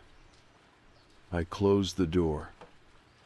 That night, Ben laughed when I told him. Creepy room full of dolls? Yeah, that tracks. Every old house has to have at least one weird thing. I laughed too, mostly, but something about it stuck with me. I checked on the room the next morning just to see if I'd imagined how many there were. I hadn't. They were still there, still arranged the same way, still staring. I dusted, vacuumed, tried to treat it like any other part of the house. But I didn't like going in. It wasn't fear. Not exactly. It was the way the air felt heavier inside. Like it belonged to someone else. A week passed. Then the whispers started. The first time, I thought it was the kids. I'd been reading in bed, the house already dark and quiet, when I heard it, a small, breathy voice just outside the bedroom door. I got up, opened it. Nothing. Both kids were asleep. Ben had his headphones on, halfway through a late meeting. I stood in the hall for a minute, listening. There it was again, faint, like breath on glass, like a child whispering through cupped hands. The next day, I asked the kids if they'd been up. No, Mia said, mouthful of cereal. But I heard it too. A girl. What kind of girl? She shrugged. A little one. She was singing. I didn't ask her to describe the voice. I didn't want to know if it matched the doll with the blonde braids and the dusty pinafore sitting second from the left. 2 days later, I found all the dolls turned.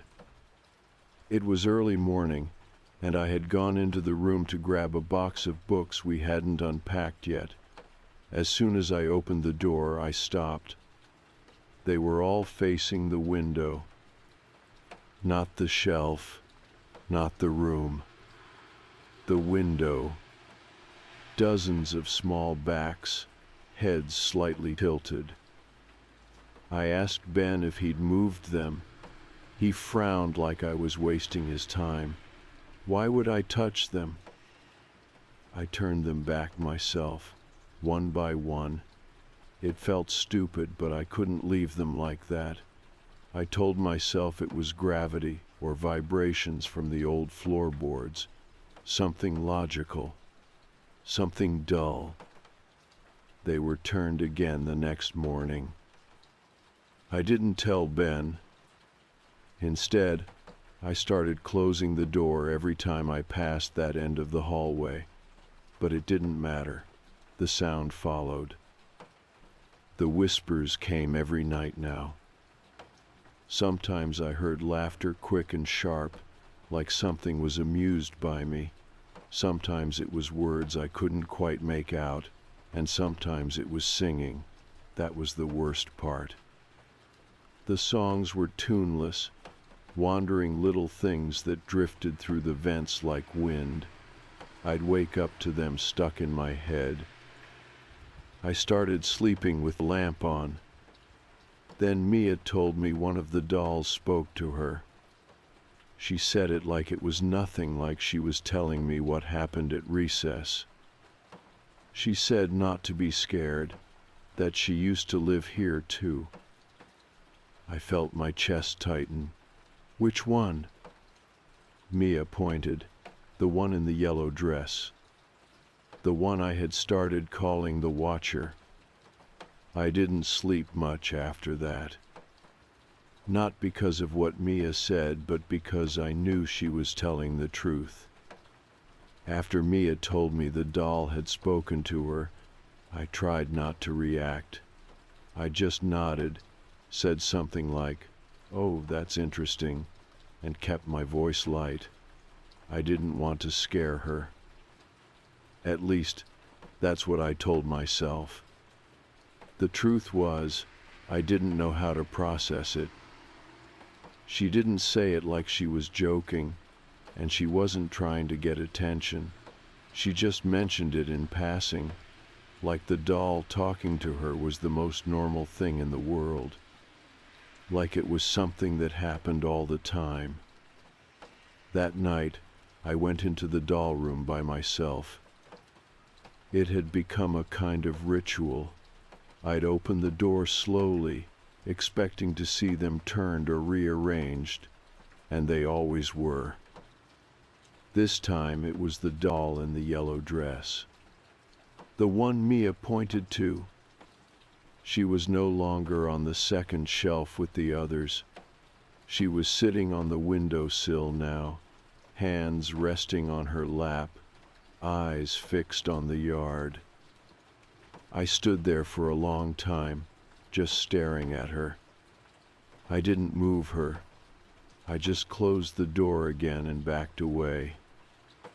The next morning she was back on the shelf, facing forward, like she'd never moved at all.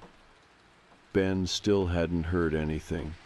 He was too wrapped up in work, too tired by the time dinner rolled around to notice much of anything. When I brought it up lightly, he rolled his eyes. "I know the place is old," he said, "but come on, it's dolls. We can get rid of them if they're freaking you out." "I don't think we're supposed to," I said before I could stop myself. He looked at me. "What do you mean?" I don't know. They were here when we moved in. It feels wrong." That night, I dreamed about the room. In the dream, I was standing in the hallway looking at the door. It was cracked open, just an inch. I could hear something inside, soft whispers, like the sound of breath caught in fabric. When I opened the door, the dolls were all standing, upright. their feet flat on the carpet. They turned toward me in perfect silence. I woke up with a nosebleed. It wasn't severe, just a thin line of red down my upper lip, but I hadn't had one since I was a kid. I wiped it away and sat on the edge of the bed for a long time, trying to shake the feeling that something was attached to me, like the dream hadn't ended. Mia came downstairs around 8 that morning, rubbing her eyes and holding something in her hand. A button. Large, white, smooth, like porcelain, too big for any of our clothes. I asked her where she got it. She said the doll gave it to her. I didn't ask which one. That afternoon I went to the local library while Ben watched the kids. I hadn't told him where I was going, just that I needed a break. Needed to get out of the house for a bit. The library was small and smelled like dust and glue. The woman at the desk looked surprised to see me, like she hadn't expected anyone new in town to actually use it. I asked if there were any old records on the house, historical stuff, newspapers, property records. She didn't say anything at first, just stared at me for a moment too long. Then she pointed toward the back room. Archives are there. Most of it's on microfilm. It took a while, but I found it. An article from 1987. The photo was blurry, and the ink had faded, but the headline stopped me cold. Tragedy on Cedar Lane. Girl found dead in family home. The girl's name was Eleanor, 10 years old, same age as Mia. The article didn't give many details, just said she had been found in the upstairs bedroom by her mother. No sign of forced entry, no obvious injuries. The death was ruled undetermined. The address matched ours. I asked the librarian if she remembered anything about the story. She pressed her lips together, then said, "That house sat empty for a long time after. No one wanted it." She didn't say anything else. When I got home, the door to the doll room was open. I hadn't left it that way. I walked upstairs slowly, heart pounding, half expecting to see Mia or Theo inside, but the room was empty. Except for one thing. A new doll, smaller than the others, brown hair, tiny blue dress. I hadn't seen it before, and this one was holding something in its lap. Another button. That night, I moved all the dolls into the closet. It felt stupid, pointless, but I did it anyway. I took them off the shelves one by one, not letting myself look too long at their faces. I stuffed them onto the floor of the narrow closet, shut the door, and pushed a chair in front of it. Ben didn't ask. He probably didn't notice. The whispers started earlier that night, just after midnight. They were louder now, more distinct. I still couldn't make out all the words, but I caught phrases. She knows. He doesn't hear us. We don't like the closet. Then, just before 3, I heard footsteps in the hall. Slow, light, bare feet on wood. I got up, opened the door. The hallway was empty. I checked the kids, both asleep. When I turned back toward our room, I saw something on the floor. A line of buttons leading down the hall. I didn't follow them. I swept them into a drawer and closed it tight, The next morning, the doll with the blue dress was back on the shelf. I opened the closet. All the others were still inside. I counted. One was missing. I told Ben that one of the dolls was missing. He didn't even look up from his laptop. I thought you said you put them all in the closet. I did. One came back. He raised an eyebrow but didn't stop typing. They're toys, Nora. You probably just missed one. The kids might have moved it. I wanted to argue, but I didn't. I knew how it sounded. I knew he hadn't heard the whispers, hadn't seen the buttons or the strange way the dolls kept turning. It was all small things, and small things are easy to dismiss when you're not the one stacking them day after day like stones in your gut. But I knew. That afternoon, I took the dolls out of the closet again. I was done pretending I could ignore them. I lined them up on the floor in the hallway, far from the shelves. Every single one. I counted 15. Then I shut the door to the doll room and locked it, using the old key I found taped behind the kitchen cabinet. That night, I didn't hear the whispers. For a few hours it felt like something had broken, like the spell was lifted, or maybe I'd finally pushed back hard enough. I even managed to fall asleep without the lamp on. Then, at exactly 3 in the morning, the baby monitor in Theo's room crackled to life. At first, it was static. Then I heard the voice. Not Theo, not Mia. A small, slow whisper, not loud, not angry, just close. She moved us. I ran down the hallway barefoot, not caring about the sound or the lights or the panic in my throat. I flung the door open to find Theo sitting up in his crib, staring at the far wall. There, just inside the room, was the doll in the blue dress. The new one. Same expression, same hands folded neatly in her lap. I grabbed her without thinking and stuffed her in the bottom of the linen hamper. I didn't tell anyone. I barely slept the rest of the night, but nothing else happened. The next day I found Theo's pacifier inside the hamper, resting on the doll's lap. I didn't move her again. Instead, I started reading everything I could find about the house. I posted anonymously in forums, asked if anyone had lived here before or heard anything strange. A few people messaged me privately.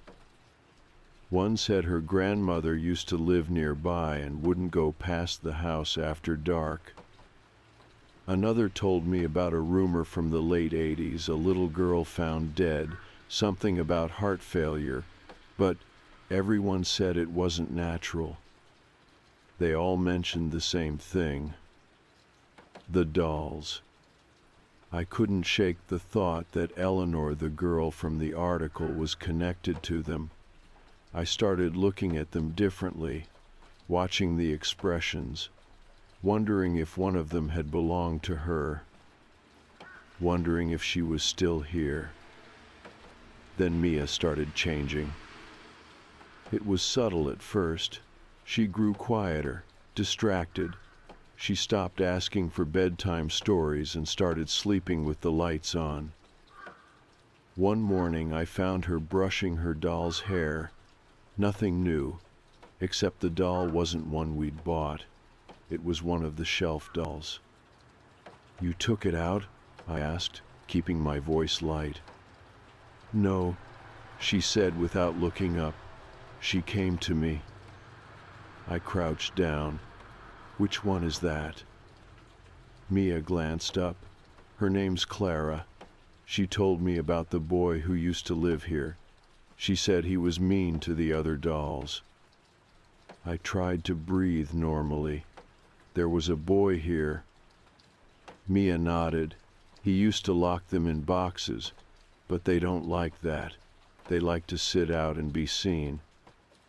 I felt cold all over. I hadn't told her about the closet. Later that day, I opened the doll room again. The door was still locked. The shelves were still empty. I had left all the dolls in the hallway. Except they were gone. I checked the hole upstairs. Found one under Mia's bed, 2 in the laundry basket, 1 sitting in the windowsill of our bedroom, turned toward the backyard. None of them had been there the day before. That night, I heard a knock at the front door. It was past midnight. Ben was asleep. The kids were in bed. I crept downstairs slowly, heart in my throat. No lights on. I didn't open the door. I just looked through the peephole. There was no one there. Only a single doll on the doormat. Not one I recognized. Short red hair, painted on freckles, no clothes. Just placed there carefully, arms open. I left it outside. In the morning, it was on the stairs inside the house. That's when I told Ben everything. The whispers, the movement, the dreams, the dolls returning even when locked away. He listened quietly, watching me the way someone might watch a person about to fall apart. He didn't say I was crazy, but he didn't believe me either. "You're tired," he said gently. "This house is old, it creaks, and we've been through a lot lately." "You haven't heard them," I whispered. "They say things about us, about our family, things no one should know." His expression didn't change. That night he put the dolls in boxes, all of them. Even the one Mia insisted on keeping.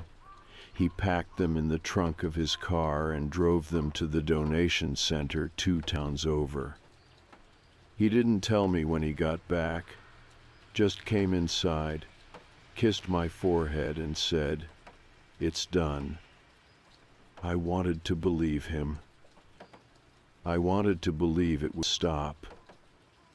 But the next morning there was a new doll sitting on the kitchen counter, wearing one of Mia's old baby dresses, holding a note that read in tiny, perfect handwriting, "She's still here." I didn't tell Ben about the note. I read it twice, then folded it and put it in the back of my journal, behind the library article and my sketches of where I'd found the dolls each time.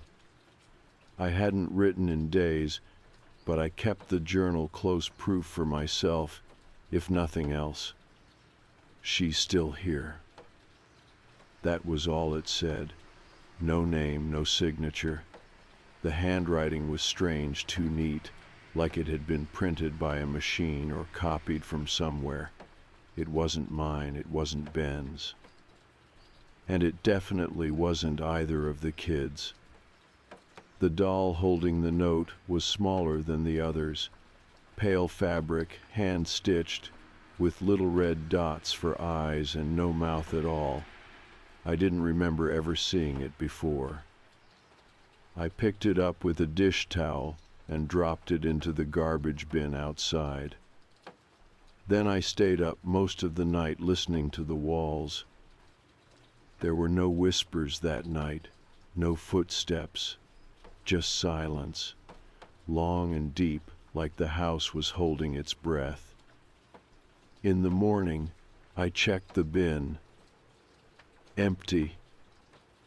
I went back inside without touching the lid. Mia was already at the table staring out the window while her cereal went soggy. Her eyes looked glassy, like she hadn't really slept. "Did you have any dreams?" I asked gently. She didn't look at me, just nodded. I waited. She said the boy is still angry, she mumbled. She said he wants to come back, but the others won't let him. I felt my stomach twist. What boy? Mia blinked. Clara didn't say his name. Clara, the doll, the one she'd been sleeping with before we boxed them all up. Ben had driven them all out of town. He told me that himself. He said he watched someone at the donation center take them. I believed him. I just didn't think it had made any difference. Later that afternoon, I checked the hallway upstairs again. The room at the end was locked, just as I'd left it. But when I bent down and looked through the old keyhole, I could see movement inside. Just a flicker, like someone had passed in front of the window. I opened the door, slowly. The shelves were empty, the curtains drawn. No furniture, no toys, no dolls. Nothing had been returned. But on the far wall, someone had drawn on the wallpaper 3 stick figures. One tall, one medium, one small. All with X's for eyes. No mouths. I stared at it for a long time. That evening I tried to talk to Ben again. Not about the dolls, he'd had enough of that conversation, but about leaving. Just for a while. A hotel for a few nights. Maybe visiting family. He looked tired, more tired than I'd realized. I have meetings all week, he said, and Mia's got school. You really think packing up and running off will help? We need a break, I said. Something's not right. He rubbed his eyes. Something's not right because you haven't slept. None of us have. You're wound so tight you're scaring yourself. I nodded. I didn't argue. I didn't bring it up again. But I started packing anyway, quietly. Little things, clothes I knew we'd need, important documents, photos. That night, I woke to the sound of a thud. Not loud, not close, but heavy, like something had fallen upstairs. Ben didn't move beside me. I got up slowly and crept into the hallway. Everything was still. I checked on the kids. Theo was snoring softly, curled into a ball. Mia was on top of her blanket, eyes wide open. "Did you hear it?" I whispered. She nodded. "What was it?" She pointed at the window. "He's outside now," she said. I stepped over and peeked through the blinds. At first I didn't see anything. Then just near the tree line at the edge of the yard, something moved. Not a person, not quite. It was too thin, too still. I only caught the silhouette for a moment before it melted back into the shadows, but I saw it. It was holding something. I didn't sleep the rest of the night. The next morning, I found muddy footprints on the porch, small, bare. They didn't match Mia's or Theo's. I took a photo, then cleaned them before Ben could see. I didn't want another argument. I didn't want him to tell me it was just a raccoon or a prank. I knew better. That afternoon, I heard whispering again. This time, it was from inside the house. Not in the vents, not behind the walls, just down the hallway, from the closet where we'd first locked the dolls. I stood outside it for a long time. Eventually, I opened the door. The closet was empty. No dolls, no boxes. But a pile of buttons had been left in the corner. A small stack arranged in a perfect circle. I backed away and shut the door without touching them. That night, I went into Mia's room again to check on her. She was sitting on her bed, facing the wall. "Mia?" I whispered. She turned around slowly. Her hands were cupped around something. "I didn't want her to be cold," she said. She opened her hands. The doll from the porch, the one I'd thrown away. The one with no mouth. I took it gently and told her everything was okay. She didn't believe me. I could tell.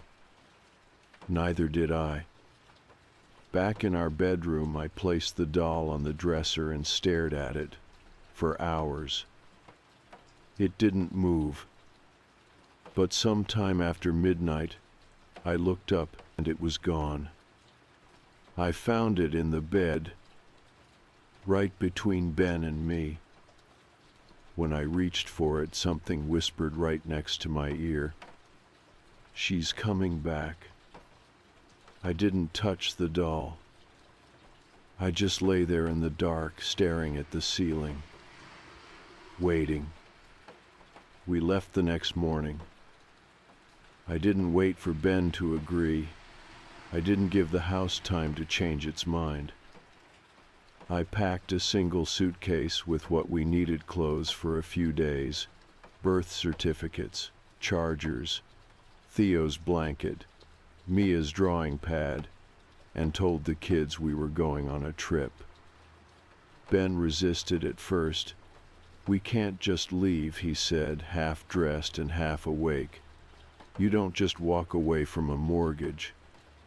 "We'll come back," I told him, "but if we stay any longer, something's going to happen." He looked at me for a long time, then at Mia, who stood by the door holding her backpack and staring down the hall like she was listening to something I couldn't hear. He didn't argue after that. We got in the car and left. I didn't look back at the house. I didn't check to see if anyone was at the window.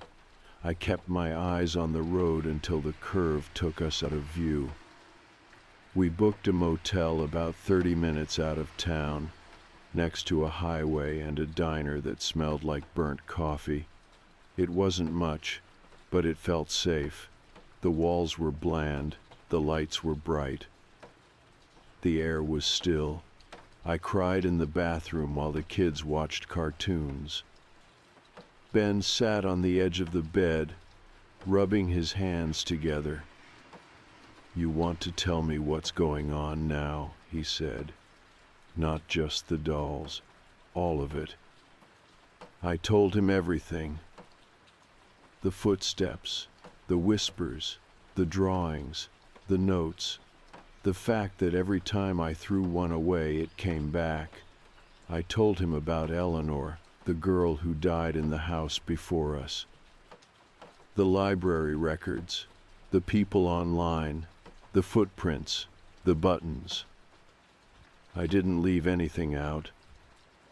When I finished, he didn't say I was crazy. He didn't call it stress or sleep deprivation or coincidence. He just nodded once and said, "Okay." That was enough. We stayed in the motel for 2 nights. Nothing happened. No dreams, no dolls, no whispers. I let myself believe, just a little, that we were in the clear. Then, on the 3rd morning, I went out to the car to grab a sweater I'd left in the trunk. When I opened it, something rolled forward. A doll. One I hadn't seen before. Wooden, painted by hand, small black eyes, no arms. No note, no explanation, just there. I picked it up slowly and felt a chill run down my spine, not fear exactly, more like understanding. Whatever this was, it wasn't just the house. It was the memory of it. It was us now. I didn't say anything to Ben. I didn't want to scare the kids. I wrapped the doll in a towel and drove to a local park, then buried it behind a row of trees, 6 inches down, deep enough to forget. We rented a short-term apartment in the next county. It was modern and ugly, and I loved it. No corners for things to hide, no creaky floors, no forgotten rooms. Weeks passed, then a month. Mia slept through the night again. Theo stopped clinging to my leg every time I left the room. Ben started laughing again, real laughing, not the strained kind that made you worry someone was pretending. We didn't talk about the house. Not directly, but we all avoided thrift stores, antique shops, garage sales, any place where you might find something that used to belong to someone else. I still had the journal. I kept it tucked in a locked drawer with the note and the newspaper clipping. Some nights I'd take it out and read through the pages, trying to understand what had happened. Not in a supernatural sense, just emotionally. Why us? Why that house? What it wanted? I never found an answer, not one that made sense. There was no great reveal, no family curse, no buried history waiting to be uncovered. Just a girl who had died in a room full of dolls and a house that refused to forget her. And maybe, in some twisted way, didn't want anyone else to forget either. Sometimes, late at night, I think I hear it again, that faint, papery whisper, not loud, not demanding, just there. But when I get out of bed and check the rooms, everything is still.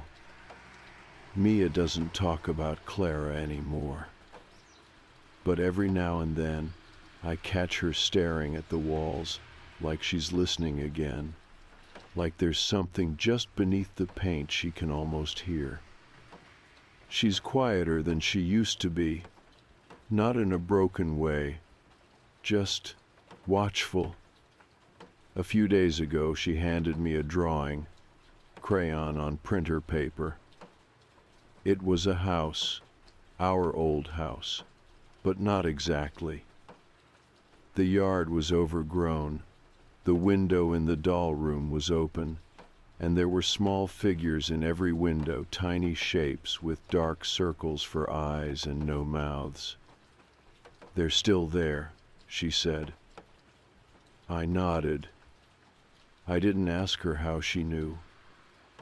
Last night, I opened my bedside drawer to grab my journal, and sitting on top of it was a single white button. Not dirty, not cracked, clean, polished, like it had just been sewn on, then cut off again.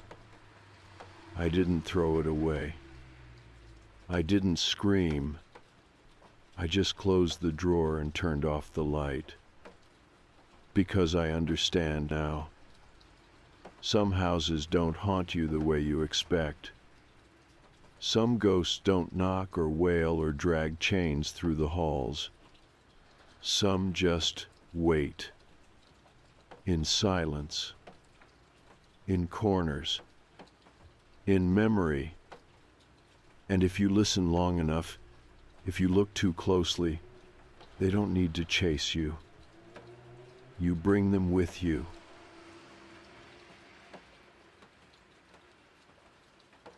I ran into Nick by complete accident. I was in line at a coffee shop staring at the menu, even though I already knew I'd order the same overpriced latte I always did. The place was crowded. a low hum of voices and clinking cups filling the air. Then someone tapped my shoulder. "Hey," a voice said behind me. "Is that you?" I turned, expecting to see a coworker or maybe someone from college. Instead, I found myself looking at a guy I almost didn't recognize at first. Tall, lean, a little older than I remembered, with a few faint lines at the corners of his eyes. Dark hair, clean-shaven, wearing a plain hoodie and jeans. He looked normal. Familiar, but in a distant way. Then it clicked. "Nick?" His face lit up. I knew that was you. I blinked, trying to place the last time I had seen him. High school, maybe? No, after that. College, definitely. We had been friends, but not particularly close. The kind of friendship that formed because we had mutual friends, shared the same parties, sat next to each other in a few random classes. I hadn't thought about him in years. "Wow," I said, smiling. "It's been forever." "I know, right? What have you been up to?" We talked for a bit while I waited for my coffee. He told me he'd moved back into town a few months ago, something about switching jobs, needing a fresh start. He didn't say much about what he had been doing before, just that it had been complicated. I told him about my own life, the usual rundown. Work was fine, life was fine, nothing too exciting. He nodded like he already knew. When my drink was ready, I figured that was it. A nice little run-in with someone from the past, nothing more. But then he said, "Hey, we should catch up sometime. Properly, I mean." He smiled, but there was something about the way he said it, like it wasn't a suggestion, but a reminder. Still, I didn't see any reason to say no. "Sure," I said, pulling out my phone. "What's your number?" We exchanged info, and I left feeling good about it. Reconnecting with old friends was normal, right? We grabbed dinner a few nights later. Nick picked a quiet little place downtown. It wasn't anything fancy, but the food was good, and we talked for hours. He was easy to talk to. He asked all the right questions, remembered little details about me that I had barely mentioned. It was nice, comfortable, but something felt off. I couldn't put my finger on it at the time.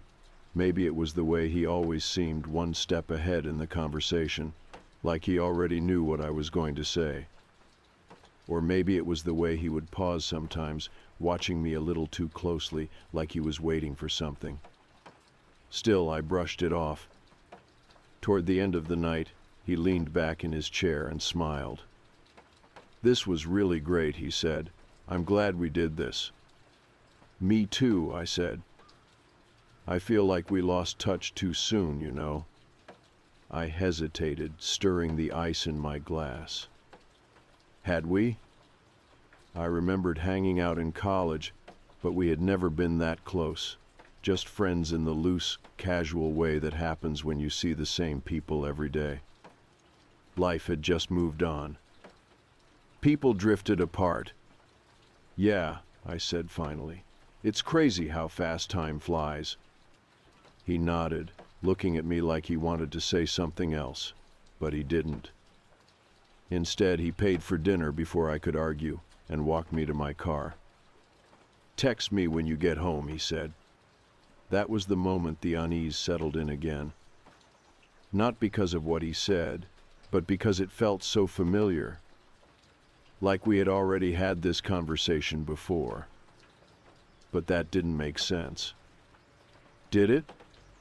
I went home that night, crawled into bed, and forgot about it. Nick was just being nice, maybe a little intense, but that wasn't a crime. The next day I went to work like normal, got coffee, answered emails, made small talk with coworkers. And when I left the office at the end of the day, I saw him. Nick, standing across the street. He wasn't looking at me directly, but he was there, lingering near the bus stop, hands shoved in his pockets. I felt a strange little jolt of recognition, but it wasn't just that. It was déjà vu.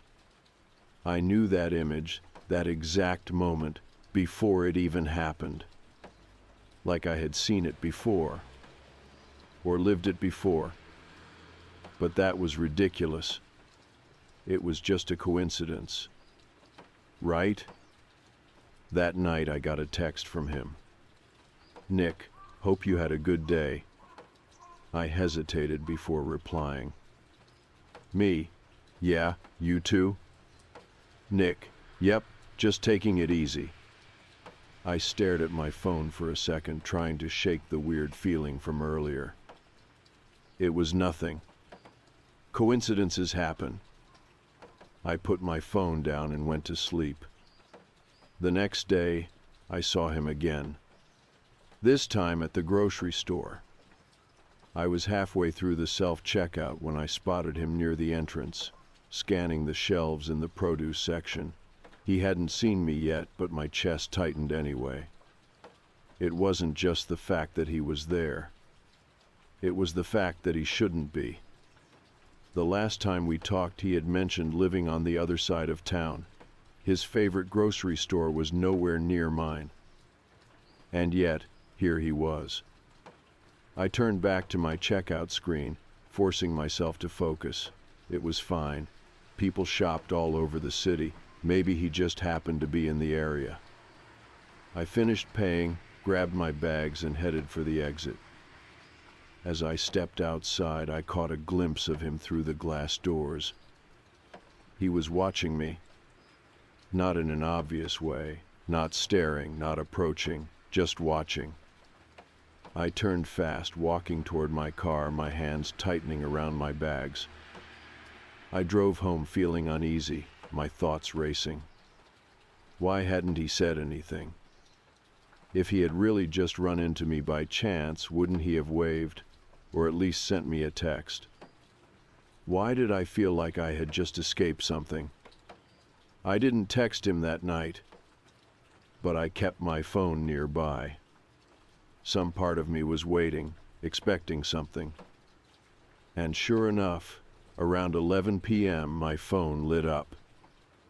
"Nick, hey." I stared at it. Then another message popped up. "Nick, you okay?" I felt my stomach twist. I hadn't texted him all day, hadn't mentioned that I saw him. But he knew something was wrong. And that scared me more than anything else. I didn't text back. I wanted to. I even typed out a quick, casual reply, something like, "Yeah, just tired." But I didn't send it. Something in my gut told me not to. Instead, I put my phone face down on the nightstand and tried to sleep. But I couldn't shake the feeling that I had just broken some kind of rule. The next few days were normal. I went to work, ran errands, hung out with friends. Nick texted me a couple more times, nothing weird, just normal, friendly check-ins. I didn't ignore him, but I didn't go out of my way to keep the conversation going either. And I didn't see him anywhere. It felt like a relief. Maybe I had been overreacting. Maybe the grocery store thing had been a coincidence. Maybe I was just being paranoid. Then, that Friday, I went to the gym. I don't go often, but when I do, I go late, less crowded, fewer people to judge me for not knowing how to use half the machines. I was halfway through my workout, headphones in, zoning out on the treadmill, when I felt it. That itch, that feeling you get when someone is watching you. I tried to ignore it at first. I kept my focus on the little red numbers blinking on the screen in front of me. But the feeling didn't go away. I slowed my pace, casually looking around. And there he was. Nick. Standing near the weights. He wasn't working out. He wasn't even dressed for it. He was just standing there, looking right at me. A cold, prickly feeling crawled up my back. I yanked out my headphones and stepped off the treadmill. He noticed immediately and smiled. "What are you doing here?" I asked, trying to keep my voice even. "Working out," he said. I glanced at his outfit: jeans, a hoodie, no gym bag, no water bottle. He followed my gaze, then chuckled. "Okay, you caught me. I was just in the area. Thought I'd check this place out." He had never mentioned going to a gym, ever. I swallowed hard. "I've been coming here for years. You never mentioned working out before." He shrugged, didn't think it was important. I wanted to believe him. I really did. But my mind kept replaying the last week: the coffee shop, my office, the grocery store. And now here. Something was wrong. I tried to brush it off. "Well, have fun," I said, turning away. I grabbed my stuff and left, barely managing to keep my pace steady as I walked out the door. I half expected him to follow me. He didn't. But I still checked my mirrors the entire drive home. That night, I dreamed about him. In the dream, I was sitting in my apartment, scrolling on my phone. Everything felt normal except I knew something was wrong. I looked up. Nick was sitting on my couch. He wasn't saying anything, just watching me. I tried to move, but I couldn't. My phone buzzed in my hand. I looked down and saw a text from him. "You're finally remembering." I jolted awake, gasping for air. My bedroom was dark. My phone was face down on the nightstand, exactly where I had left it. I sat up, running a hand through my hair. Just a dream. Just my brain making weird connections. Then my phone buzzed. I froze. Slowly, I reached for it and flipped it over. A text. "Nick, hey, you up?" My breath caught. I stared at the screen, my fingers hovering over the keyboard. I wanted to ask him. I wanted to say, "Why do I keep running into you?" But instead, I locked my phone and set it down again. I didn't sleep after that. The next day, I made a decision. I was going to call him out. Not through text, in person. I didn't want to give him the chance to gaslight me, to make it sound like I was imagining things. I wanted to see his reaction. So I texted him first. Me. "Hey, let's grab coffee. I need to talk to you about something." He responded immediately. "Nick, of course. When?" We met at the same coffee shop where we first ran into each other. The second he walked in, I felt that off feeling again. He smiled like nothing was wrong. "Hey, this is a nice surprise." I didn't smile back. "I need to ask you something," I said, cutting straight to the point. He pulled out a chair and sat across from me, folding his hands on the table. "Sure." I took a deep breath.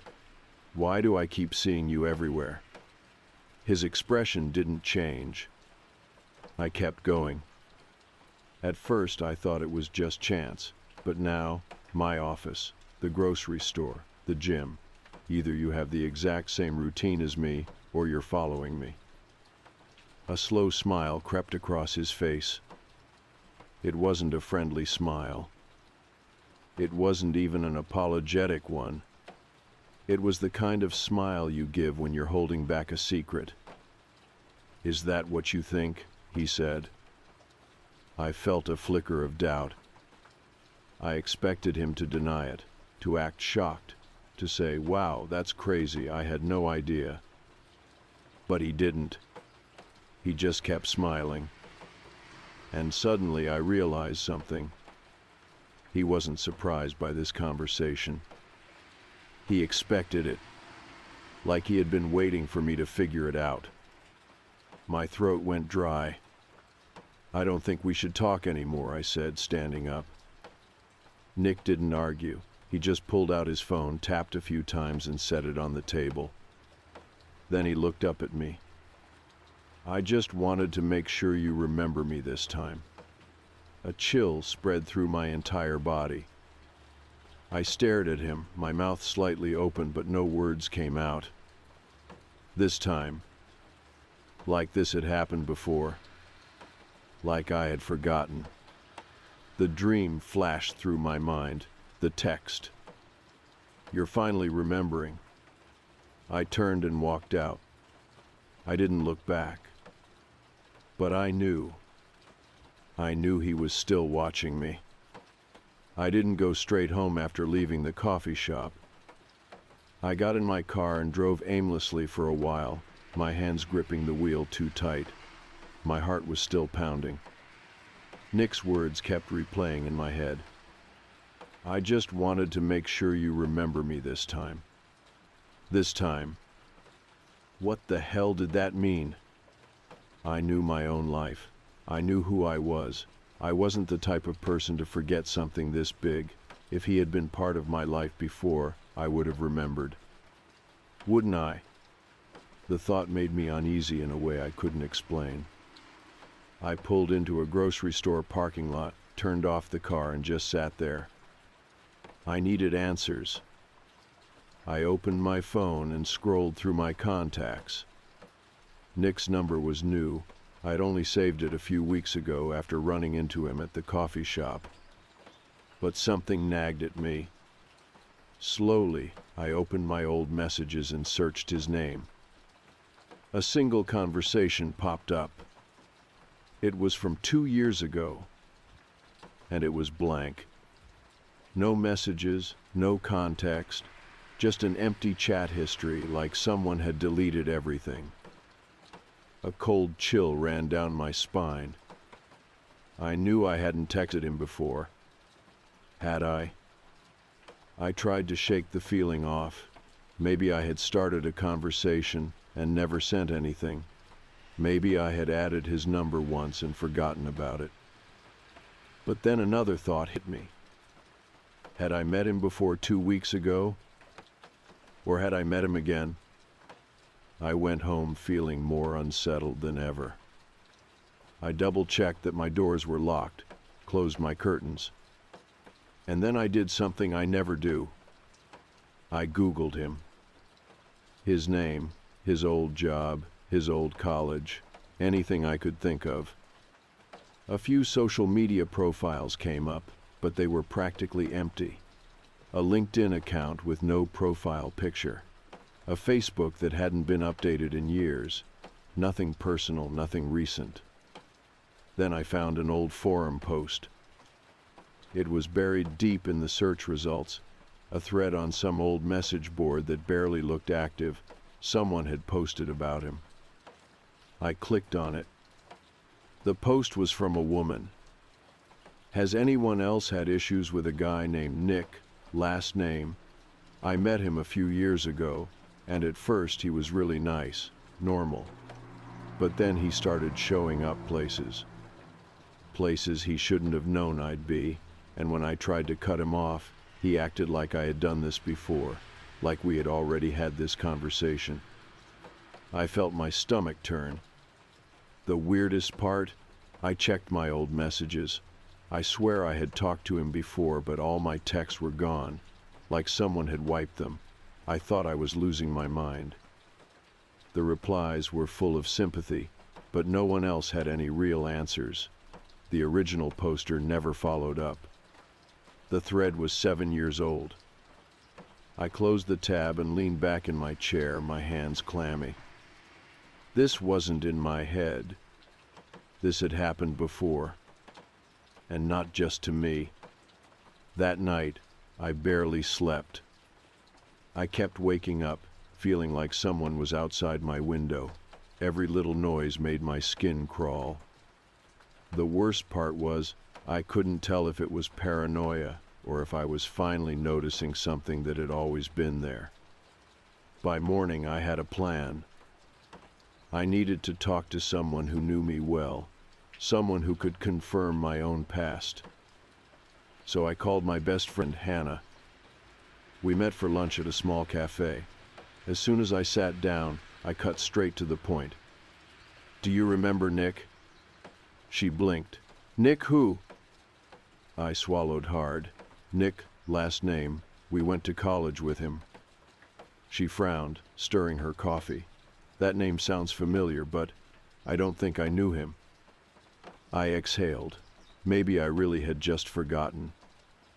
Then she tilted her head. Why?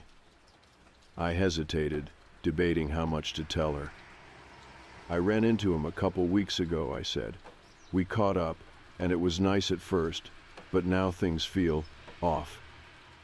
Hannah raised an eyebrow. Off how? He keeps showing up, everywhere, my work, my gym, even the grocery store. At first I thought it was a coincidence, but then I trailed off, unsure how to explain it without sounding crazy. But then Hannah did something that made my stomach drop. She tilted her head in the exact same way Nick had. Like she had heard this before. Like she was waiting for me to figure something out. I leaned forward. Hannah.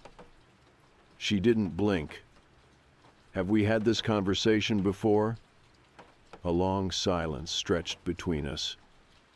Then, finally, she exhaled. I was wondering when you'd ask. The world seemed to tilt. What? My voice was barely a whisper.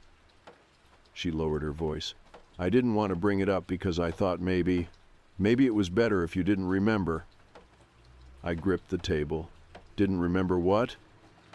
Hannah took a deep breath. Nick did this before to you. I felt like I had been punched in the gut.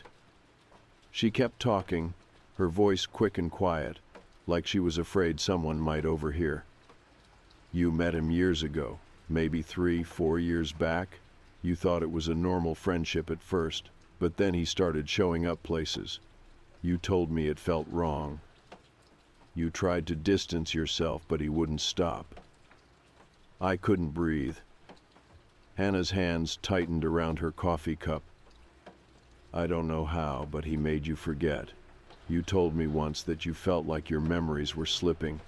You'd remember things wrong. Text messages would be missing.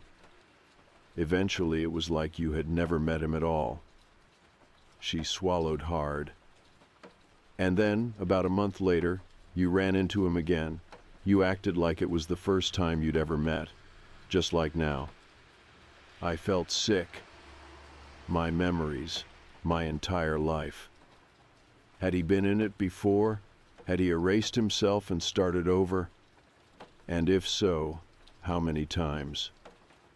I stood up so fast my chair scraped against the floor. I need to go. Hannah grabbed my wrist. Wait. My heart was pounding. I needed air. I needed time to think. I have to go, I repeated. I pulled my arm away and rushed out the door. But as soon as I stepped outside, I felt it. The eyes. I turned. Across the street, standing by the lamppost, was Nick. He wasn't smiling this time. He wasn't pretending anymore. He knew that I knew. And that changed everything. Nick and I locked eyes across the street. He didn't wave. He didn't smile. He just stood there, completely still. I felt a wave of nausea roll through me. My legs tensed, instinct screaming at me to run.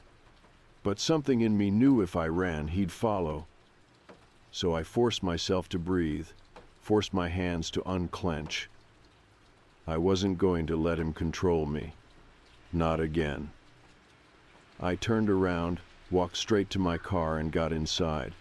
I didn't look back as I pulled out of the parking lot, but I could feel him watching me the whole time. I called Hannah the second I got home. She picked up on the first ring. Are you okay? No, I said, voice shaking. I saw him. He was outside the cafe. He knows I remember. Silence. Then she said, you need to leave. My pulse jumped. Leave? Yes. Get out of town. Don't tell anyone where you're going. Just go.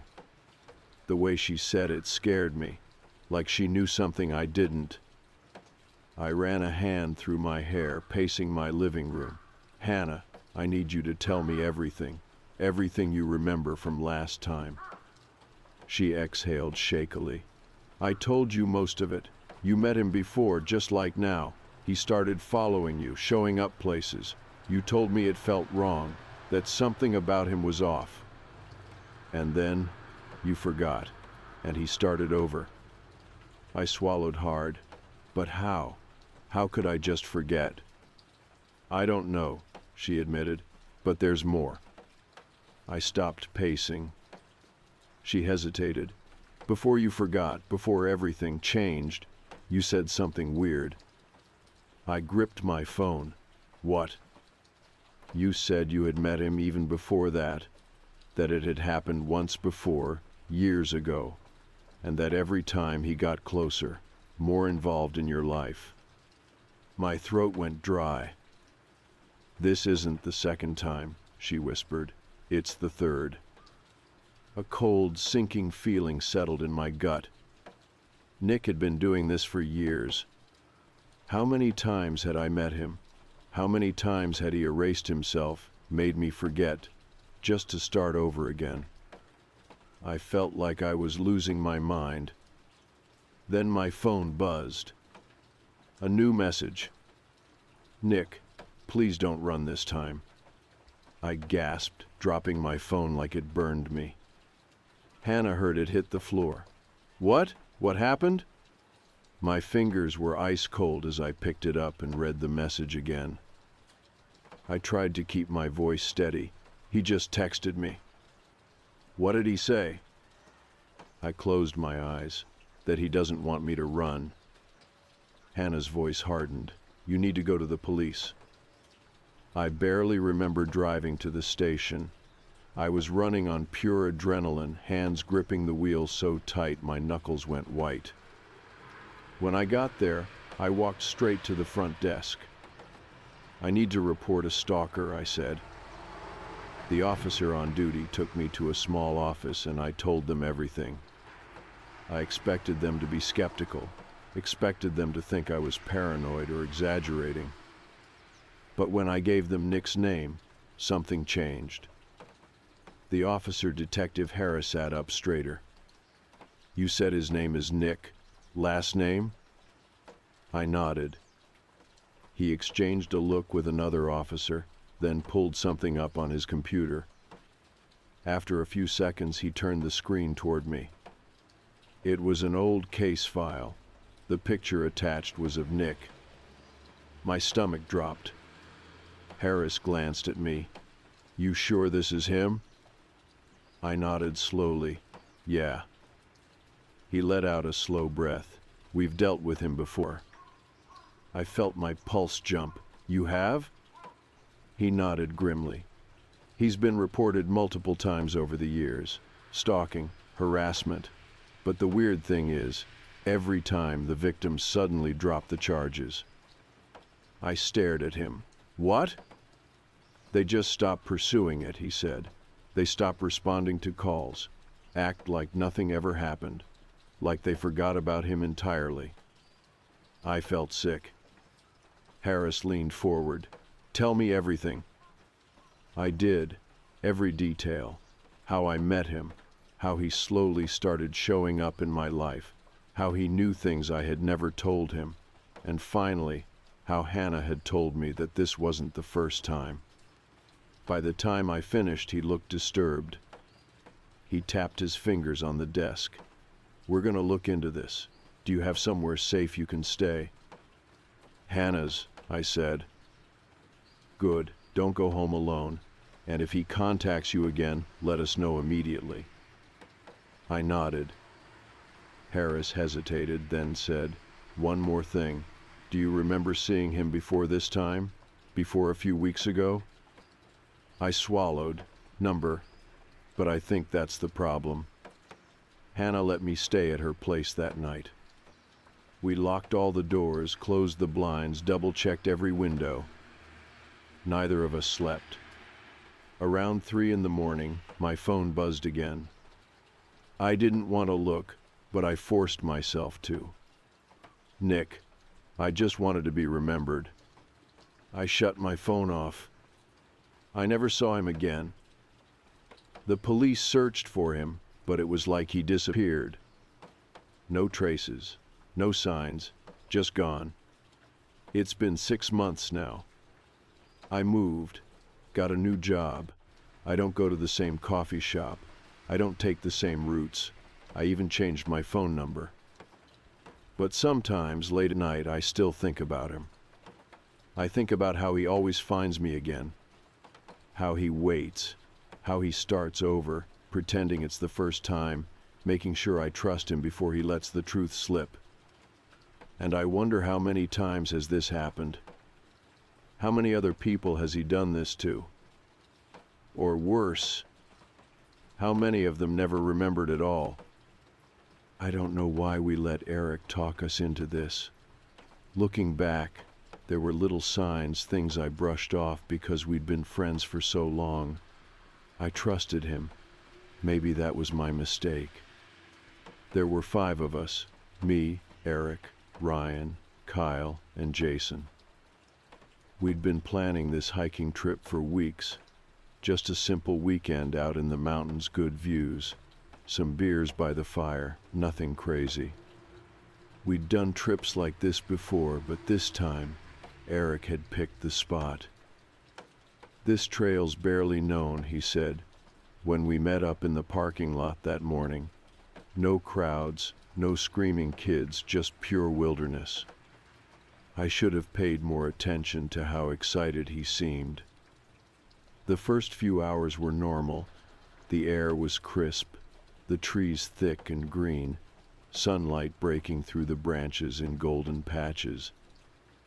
The trail itself was well worn but empty, and for a while it was perfect, just us, the crunch of dirt under our boots, the occasional bird call.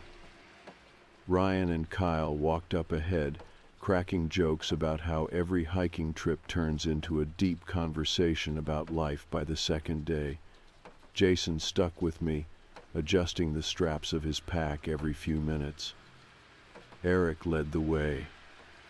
It was after lunch when he suggested the shortcut. We'd stopped by a small clearing to rest, passing around granola bars and water bottles. The official trail curved to the right, winding down a steep slope before disappearing into the trees. That's when Eric pointed to something barely visible through the woods, a narrow, unmarked path, cutting straight ahead. Way faster, he said. Shaves like 2 hours off the trip. I frowned. How do you know that? I've done this trail before, he said casually. A while back. This connects to the main route just past the river. Ryan looked skeptical. If it's faster, why isn't it on the map? Eric shrugged. Probably not maintained, but it's fine. I wouldn't take us anywhere sketchy. That was the thing about Eric. He had this way of making anything sound reasonable. I'd known him since high school, and he'd always been like that, persuasive, confident. The kind of guy who could talk you into climbing a fence just to see what was on the other side. We hesitated, but in the end, we followed him. At first, the shortcut didn't seem like a bad idea. The path was narrow, but still walkable, the trees pressing in closer on either side. It was quieter, not even wind in the branches, just the sound of our footsteps. That was the first thing I noticed. The silence. Normally the woods are full of little sounds, birds, insects, leaves rustling. But as we moved deeper, it was like the forest swallowed every noise. The further we went, the heavier the air felt, the more muffled everything became. Kyle must have noticed too, because he made a joke about it. Feels like we're in one of those horror movies, he said, where they take a random shortcut, and then never come back. Ryan snorted. Yeah, except instead of a psycho in a mask, we'd probably just get eaten by a bear. But Jason Hay wasn't laughing. This doesn't feel right, he muttered. I agreed with him, but I didn't say anything. I didn't want to be the one to make a big deal out of nothing. And besides, Eric seemed completely fine walking ahead, casual as ever, like he'd done this 100 times before. Then we saw the first carving. It was small, just a symbol, cut deep into the bark of a tree, 3 overlapping circles perfectly symmetrical. At first, I thought it was some hiker's attempt at leaving a marker, but then I saw another. And another. Within 5 minutes, we'd passed at least 10 of them, all spaced out along the trees, the same shape, carved with the same precision. Kyle slowed down, running his fingers over one. What the hell is this? Probably just some locals messing around, Eric said. Jason shook his head. These look old. Ryan crouched by a fallen log, brushing dirt off something. They're on the ground, too. I looked down. Sure enough, there were more carvings etched into rocks, burned into fallen branches. It was weird, really weird. Let's just keep moving, Eric said. I should have argued. I should have told him we needed to turn around, that this wasn't normal. But I didn't. I told myself it was nothing, just some weird hiker tradition we didn't know about. So we kept going. By late afternoon, the sky started to shift, the light turning that soft golden color that meant we needed to find a place to set up camp soon. We should get back to the main trail, Jason said. Almost there, Eric replied. Just a little further. We hiked another half hour, then an hour. The main trail never appeared.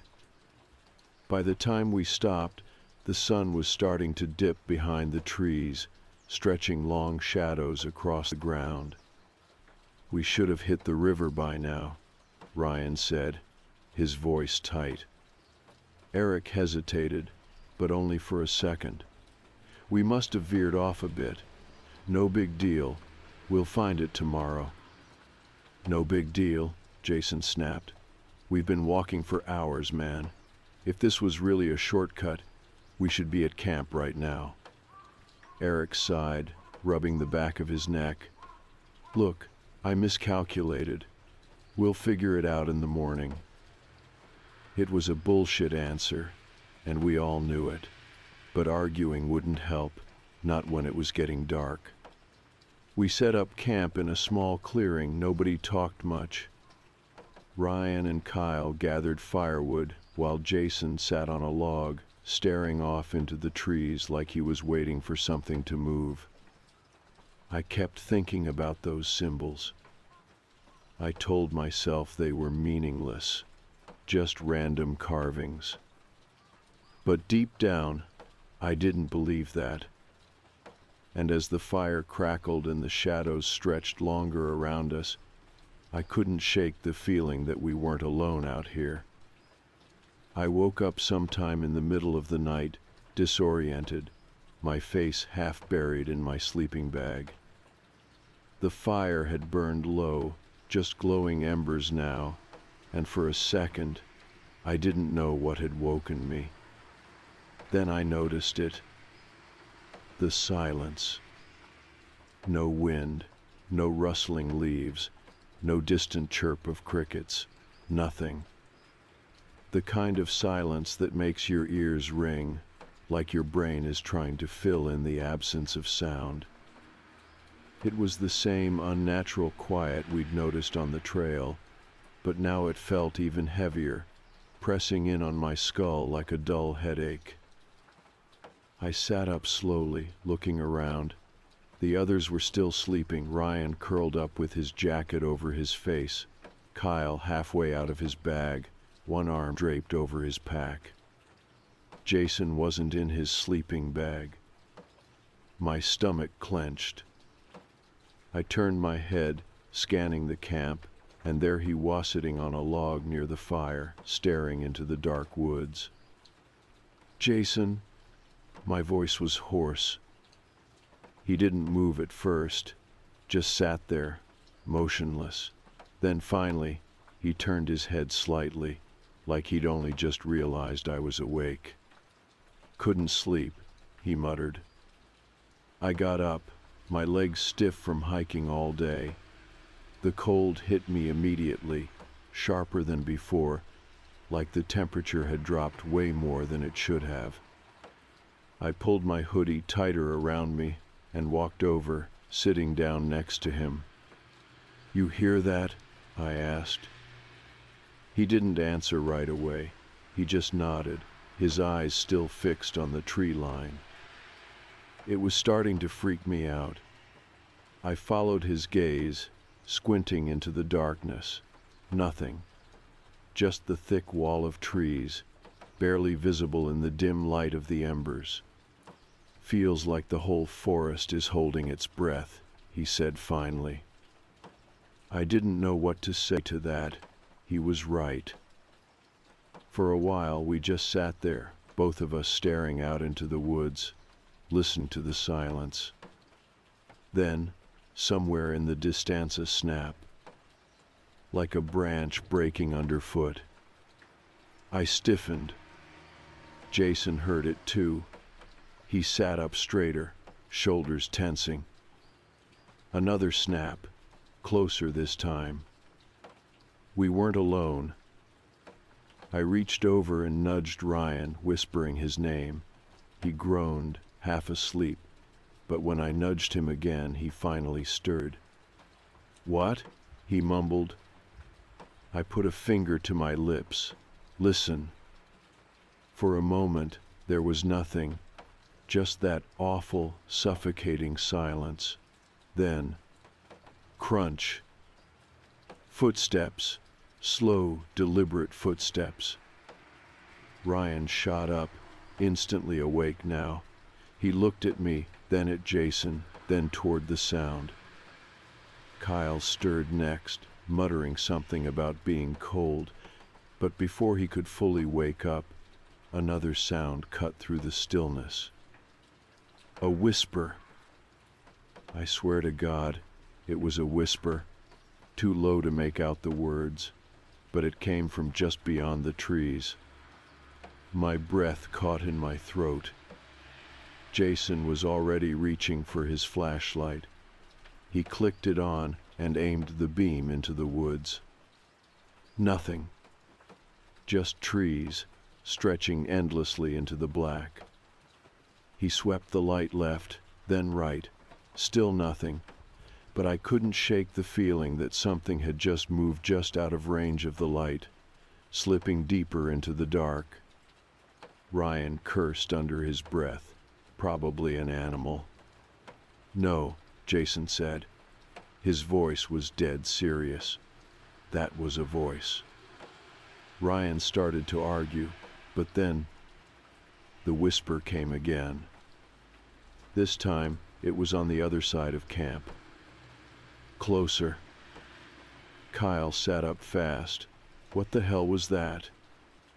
No one answered. We were all frozen. Eric, who had been sleeping deeper than anyone, finally stirred. "What's going on?" "Shh," I hissed. For a few seconds everything was still.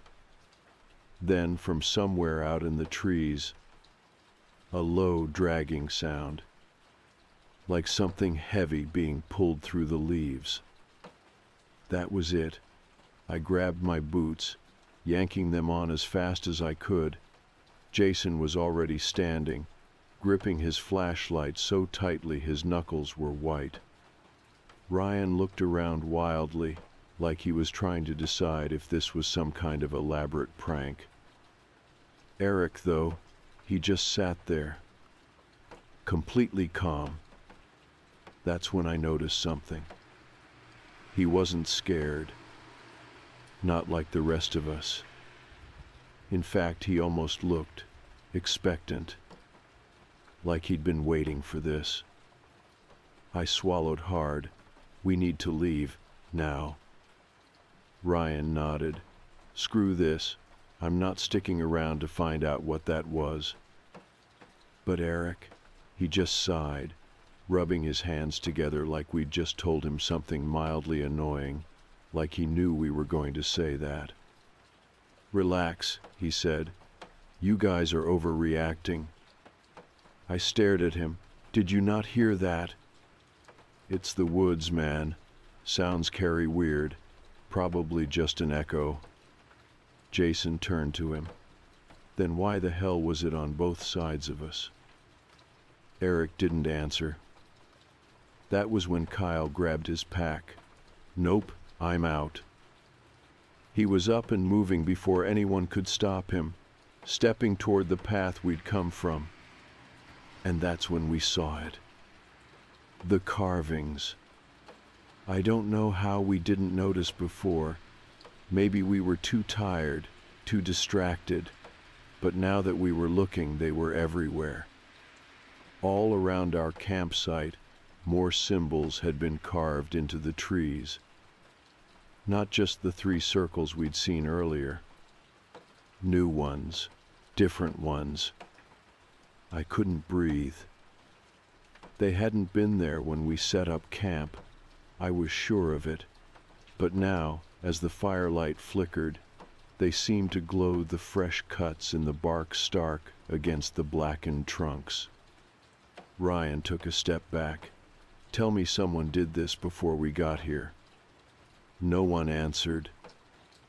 Because we all knew the truth. Someone or something had done this while we were sleeping. Kyle turned back to us. We're leaving, right now.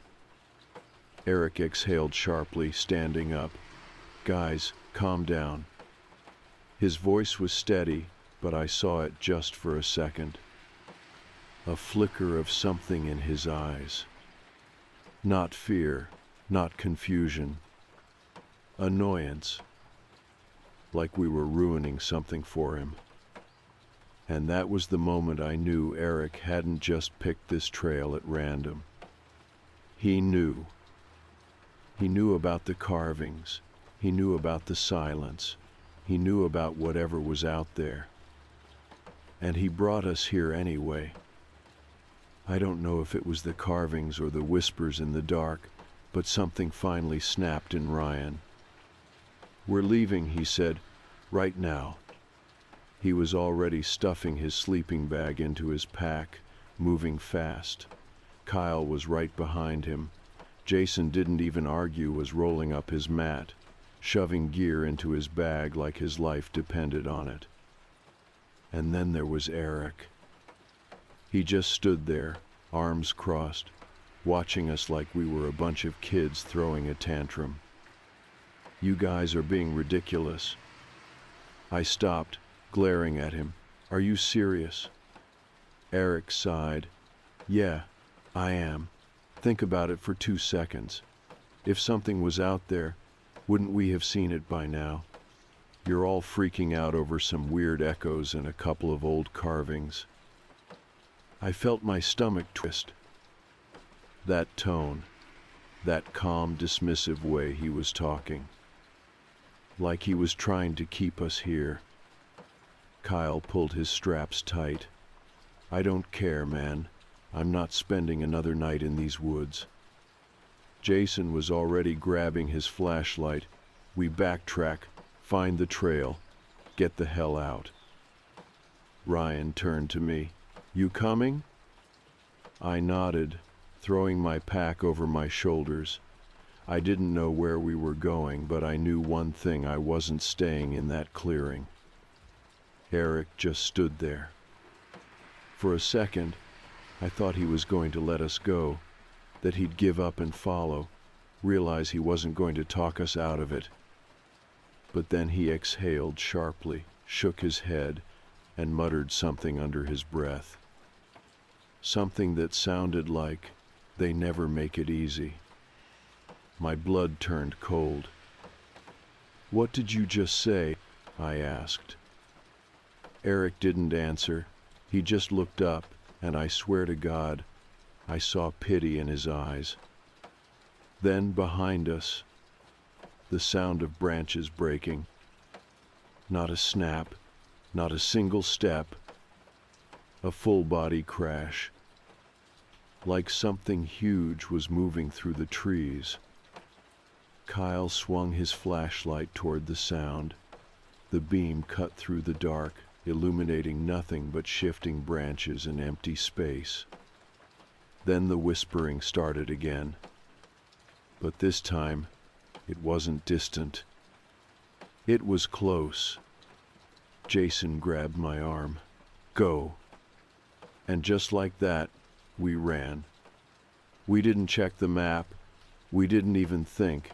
We just picked a direction and sprinted, crashing through the underbrush, branches whipping against our arms and faces. Behind us, I heard Eric call out. Not panicked, not scared. Just annoyed. "Guys, come on." Like we were ruining his night. I didn't look back. We kept running until my lungs burned, until my legs felt like they were about to give out. The ground sloped down beneath us, steep and uneven, and at some point, Kyle tripped, tumbling forward with a curse. Ryan hauled him up, and we kept moving. The whispering followed us. It was everywhere. On both sides, behind us, threading through the trees like 100 voices overlapping, words we couldn't understand. Then Jason stopped. I almost crashed into him. What the hell? He turned, his face pale. "Where's Ryan?" I whipped around. Ryan had been right behind us. I was sure of it. But now he was gone. My heart slammed against my ribs. Ryan. The forest swallowed my voice. Jason took a step forward, shining his flashlight through the trees. The beam shook in his hand. Then we heard it. Ryan's voice. But it was wrong. Too flat, too calm. "Guys, over here." I turned to Jason. His jaw was clenched so tight I thought his teeth might break. "That's not him," he whispered. The light flickered over the trees, searching, searching. Then Jason grabbed my arm and bolted. I didn't ask. I didn't hesitate. I just ran. The whispering surged around us, rising, growing into something almost like laughter. And then, the trees ended. We burst into an open clearing, our momentum nearly sending us tumbling forward. I braced myself, gasping for air. Jason spun, pointing his flashlight back toward the tree line. Empty. Nothing moved, no sound. The whispering had stopped. For a few seconds, all we could hear was our own ragged breathing. Then Kyle spoke, his voice shaking. "Where's Ryan?" I swallowed, trying to catch my breath. I don't know." Jason turned in a slow circle, scanning the clearing. "We have to go back for him." Kyle hesitated. His hands were clenched into fists. That thing, it sounded like him. None of us wanted to say what we were all thinking. That maybe it was him. That maybe it wasn't. Jason took a deep breath. "We'll find him. We just need to." A branch snapped. This time, it wasn't behind us. It was in front of us. Kyle swung the flashlight toward the sound. And Eric stepped into the beam. He looked perfectly fine. No scratches, No dirt, no sign that he had just chased after us through the woods. He tilted his head slightly, like he was studying us. Then he smiled. "You guys should have stayed at camp." No breathless questions. No asking where Ryan was. Just that. Kyle took a step back. "Where is he?" Eric sighed. "Relax. He's safe." Something in his tone made my stomach lurch. Kyle's breathing turned ragged. "Safe where?" Eric exhaled, shaking his head like we were the ones acting crazy. Then he turned and started walking not back toward the trees, but deeper into the clearing. Like he expected us to follow. Jason grabbed my wrist. He didn't say anything, but I knew what he was thinking. This was wrong. All of it. And yet, I didn't know what else to do. So, against every instinct screaming at me to run the other way, we followed Eric into the dark. I don't know why we followed him. Maybe it was shock. Maybe it was the desperate hope that he really did know where Ryan was. But part of me thinks it was something else. Something we couldn't control. The way Eric walked calm, steady, confident, it was like he knew we wouldn't run. Like he knew we couldn't. The clearing was small, but beyond it, the ground sloped downward into a denser part of the forest. The trees were taller here, their branches heavy, thick enough to block out what little moonlight there was. The deeper we went, the colder it got. Kyle was the first to speak. "This is wrong." His voice was unsteady, but Eric didn't even acknowledge him. He just kept walking, hands tucked into the pockets of his jacket like this was a casual stroll. Jason grabbed my sleeve, voice low. "He knows something." I didn't respond. I didn't need to. We both knew it was true. Then Eric slowed. We were at the edge of another small clearing, this one different. At first I couldn't tell what was off about it. Then I saw the trees. They weren't just old, they were scarred. More carvings, but not like before. These ones were deeper, rougher, like whoever had made them hadn't just cut into the bark, but gouged it out in a frenzy. Jason turned in a slow circle, scanning the symbols with the flashlight. They weren't just circles anymore. They were faces. Rough, misshapen faces, their mouths open in silent screams. I swallowed hard. "What is this?" Eric finally stopped walking. His back was to us, his posture eerily relaxed, as if he was just stretching his legs after a long drive. Then he spoke. "You guys were never supposed to come here." His voice was quiet, flat. Kyle stiffened. "What?" Eric sighed, running a hand through his hair. I tried to pick a different spot. I really did. But no one else was free this weekend, and he turned to face us. And he was smiling. "You guys were easy." For a moment none of us spoke. Then Jason stepped forward. "Where's Ryan?" Eric's smile didn't change. "He's fine," he said. Or, "Well, he will be, if you listen." Something snapped inside me. I lunged at him. Jason grabbed my arm before I could get too close. But the rage was instant, blinding. I wanted to hurt him. I wanted to wipe that smug look off his face, to shake him until he told me what the hell was going on. Eric didn't even flinch. "You shouldn't be mad at me," he said. "You should be mad at them." I froze. Them? Eric nodded toward the trees. Kyle took a slow, shaky step back. There's no one there. Eric raised an eyebrow. You sure? And then, behind him, a whisper. Too close. Kyle's breathing turned ragged. He swung the flashlight toward the sound, but the light flickered just for a second, and when it steadied, the clearing was still empty. Jason's grip on my arm tightened. What the hell is happening? Eric sighed. Then he reached into his pocket and pulled out a knife.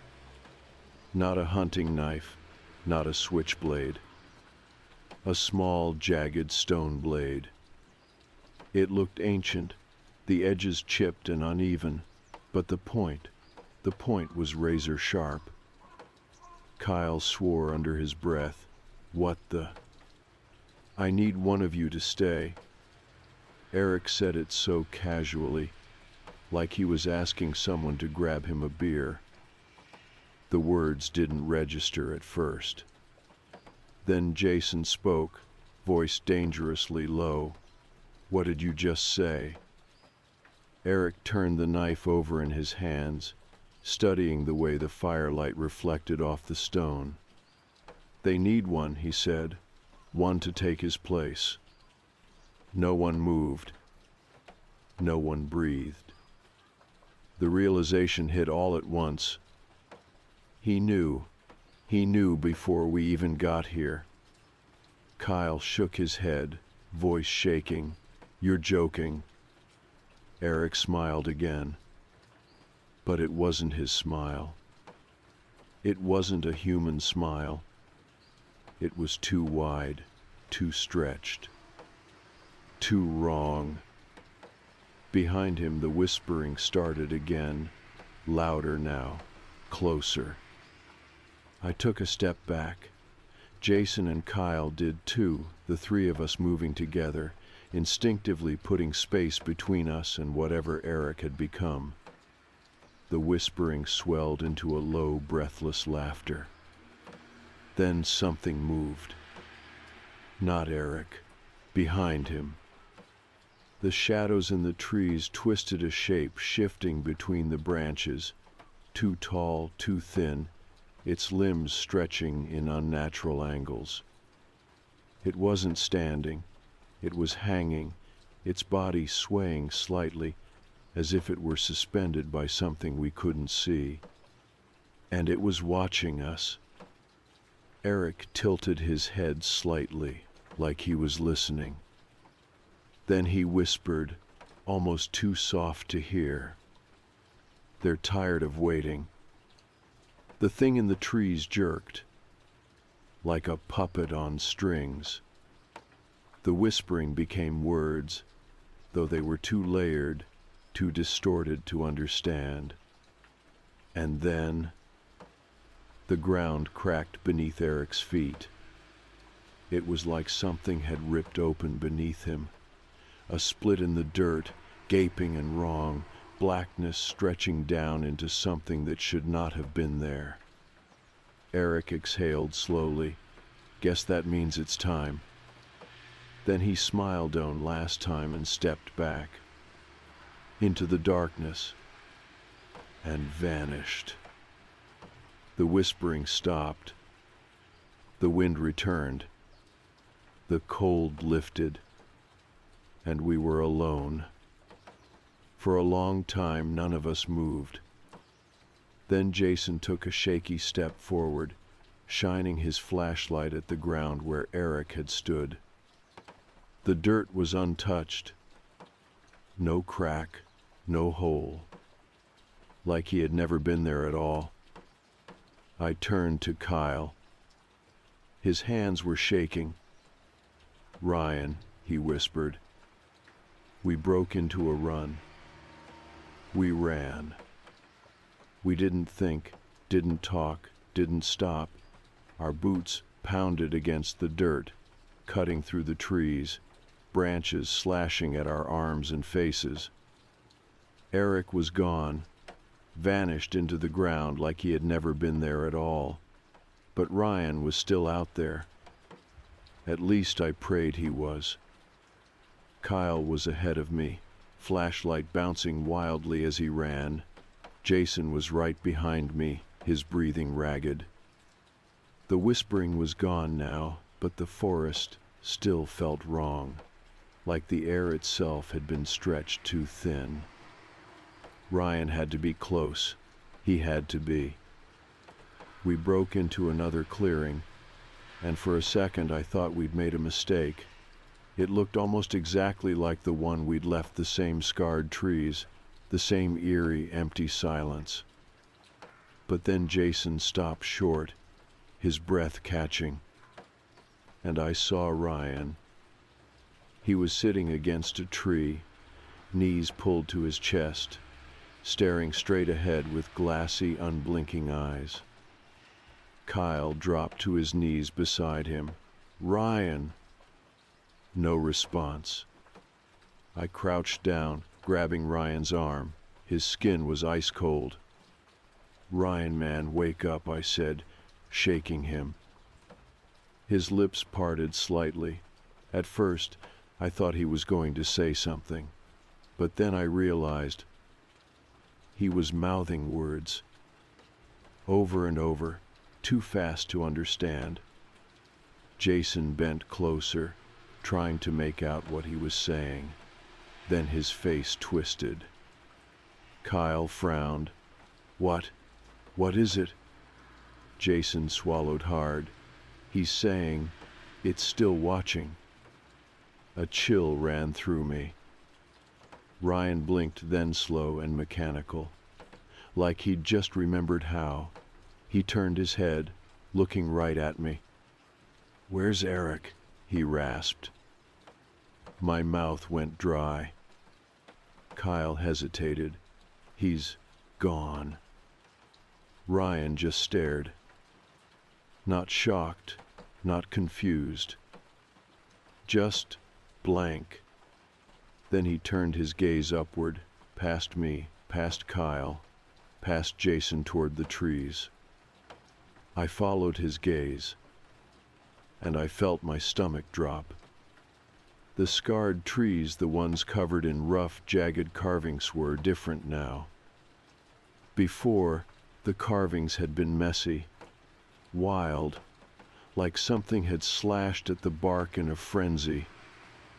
Now they were organized. 5 figures, 5 human shapes, crudely carved, standing side by side. The one on the far left was faded, like it had been there longer than the others. The second one had been scratched out entirely. The other 3? Fresh. My blood went cold. Kyle must have realized it at the same time, because he stumbled back, shaking his head. "Number? No. What the hell does that mean?" Jason grabbed Ryan's shoulders. "What happened? Tell us what happened." Ryan blinked again, slower this time. He licked his lips, his voice barely above a whisper. "He wanted to give them someone else," he rasped. Silence. The weight of his words settled over us like a fog. Eric had brought us here for a reason. He hadn't been scared, not once, because he knew what was going to happen. But he miscalculated. We weren't supposed to run. We weren't supposed to fight back. We were supposed to leave someone behind. And when we didn't, they took him instead. Jason stood up fast, his face pale. "We need to go. Now." Kyle didn't argue. None of us did. Ryan could barely stand, but we hauled him to his feet, throwing his arm over my shoulder as we took off. I don't remember much about the hike back. I only remember the feeling, the crushing weight of the woods pressing down on us, the overwhelming sense that if we stopped, If we even so much as looked behind us, we wouldn't leave. Not all of us. It took hours, longer than it should have. The sun was rising by the time we stumbled onto the main trail. And when we reached the parking lot, Ryan collapsed. We called an ambulance. He was severely dehydrated, covered in small cuts and bruises. He barely spoke in the hospital, but the doctors said he'd be okay. At least physically. Kyle, Jason, and I stayed in a cheap motel that night. None of us wanted to be alone. No one talked much.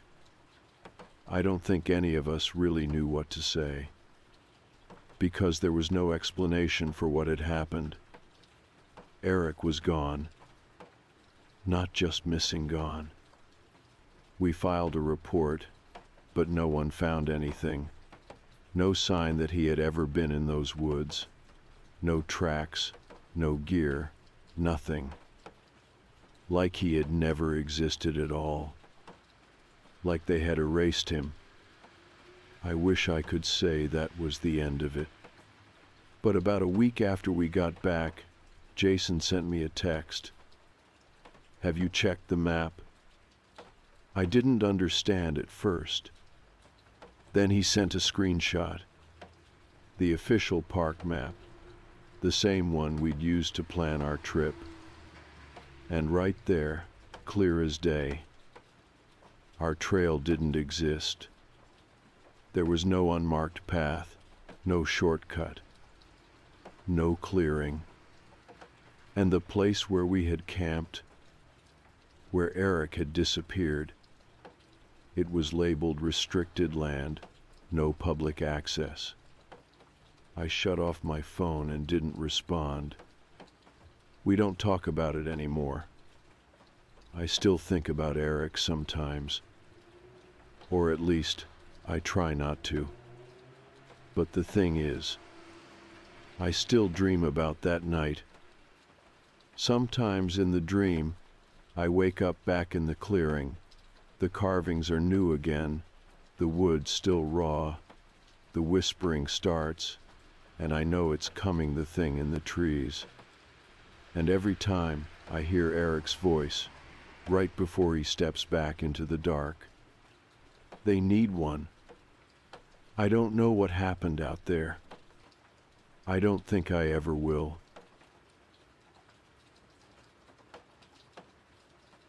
The first night I was home alone, nothing happened. I was 16 and my parents had gone on a weekend trip, leaving me alone in the house for the first time. I was excited. Netflix, junk food, no rules. Just me and our golden retriever, Max. We live in a pretty normal suburban neighborhood. Safe, boring even. The kind of place where neighbors wave when they walk by and old couples sit on porches.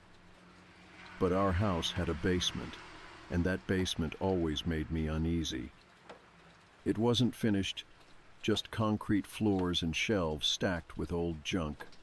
The door to it was in the kitchen, and my parents never used it. We had a fridge down there for extra food storage, but otherwise it was just a cold, empty space. That first night, I locked the doors, double-checked the windows, and curled up on the couch with Max. Everything was normal. Until I heard it. A soft creak, a shifting sound, like something moving downstairs. I froze, turning off the television to listen. Silence. Max lifted his head but didn't bark. If it was an animal, he would have reacted. I told myself it was just the house settling. I went to bed with my door locked.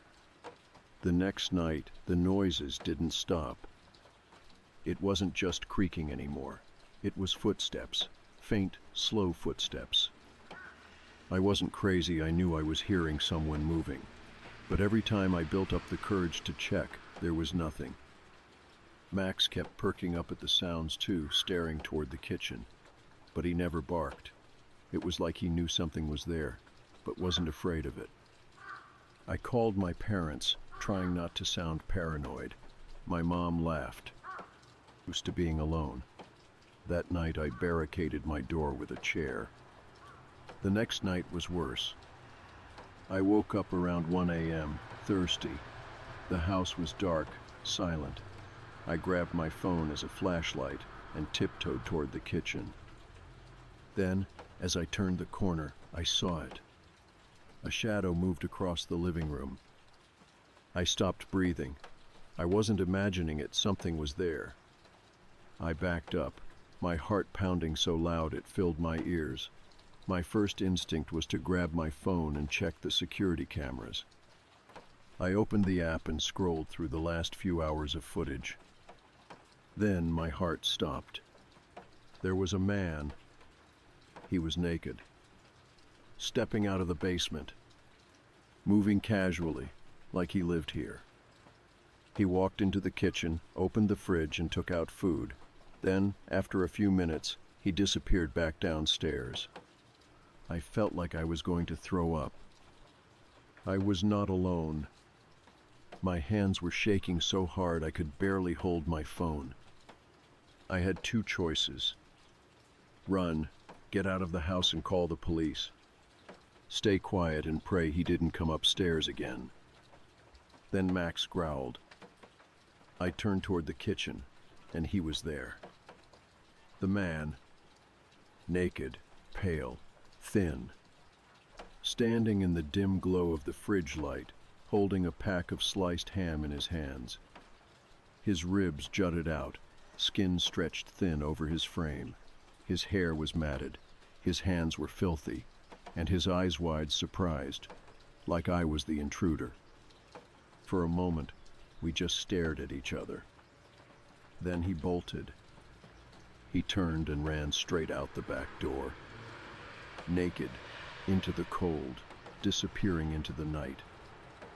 I stood there, frozen, my whole body numb with shock. I called the police. They found signs of someone living in the basement. A pile of blankets, empty water bottles, wrappers from food that had gone missing from our fridge. He'd been sneaking upstairs while we slept. For weeks. But the worst part? There was a small hole behind one of the basement shelves just big enough for a person to squeeze through. Behind it, a hidden crawl space. The man had been living inside our walls. I'm 21 now. This happened 5 years ago, but it still haunts me. I triple lock my doors. I don't sleep without checking my apartment twice. I wake up in the middle of the night, convinced someone is in the house. Because that's the scariest part. Not that he was there, but that he had been there for weeks, moving around while we were home, eating our food, watching, and we never noticed. This isn't a ghost story, it's real. Things like this happen, and I can't help but wonder. What if I had never woken up? What if I had never seen him? Would he still be down there right now, waiting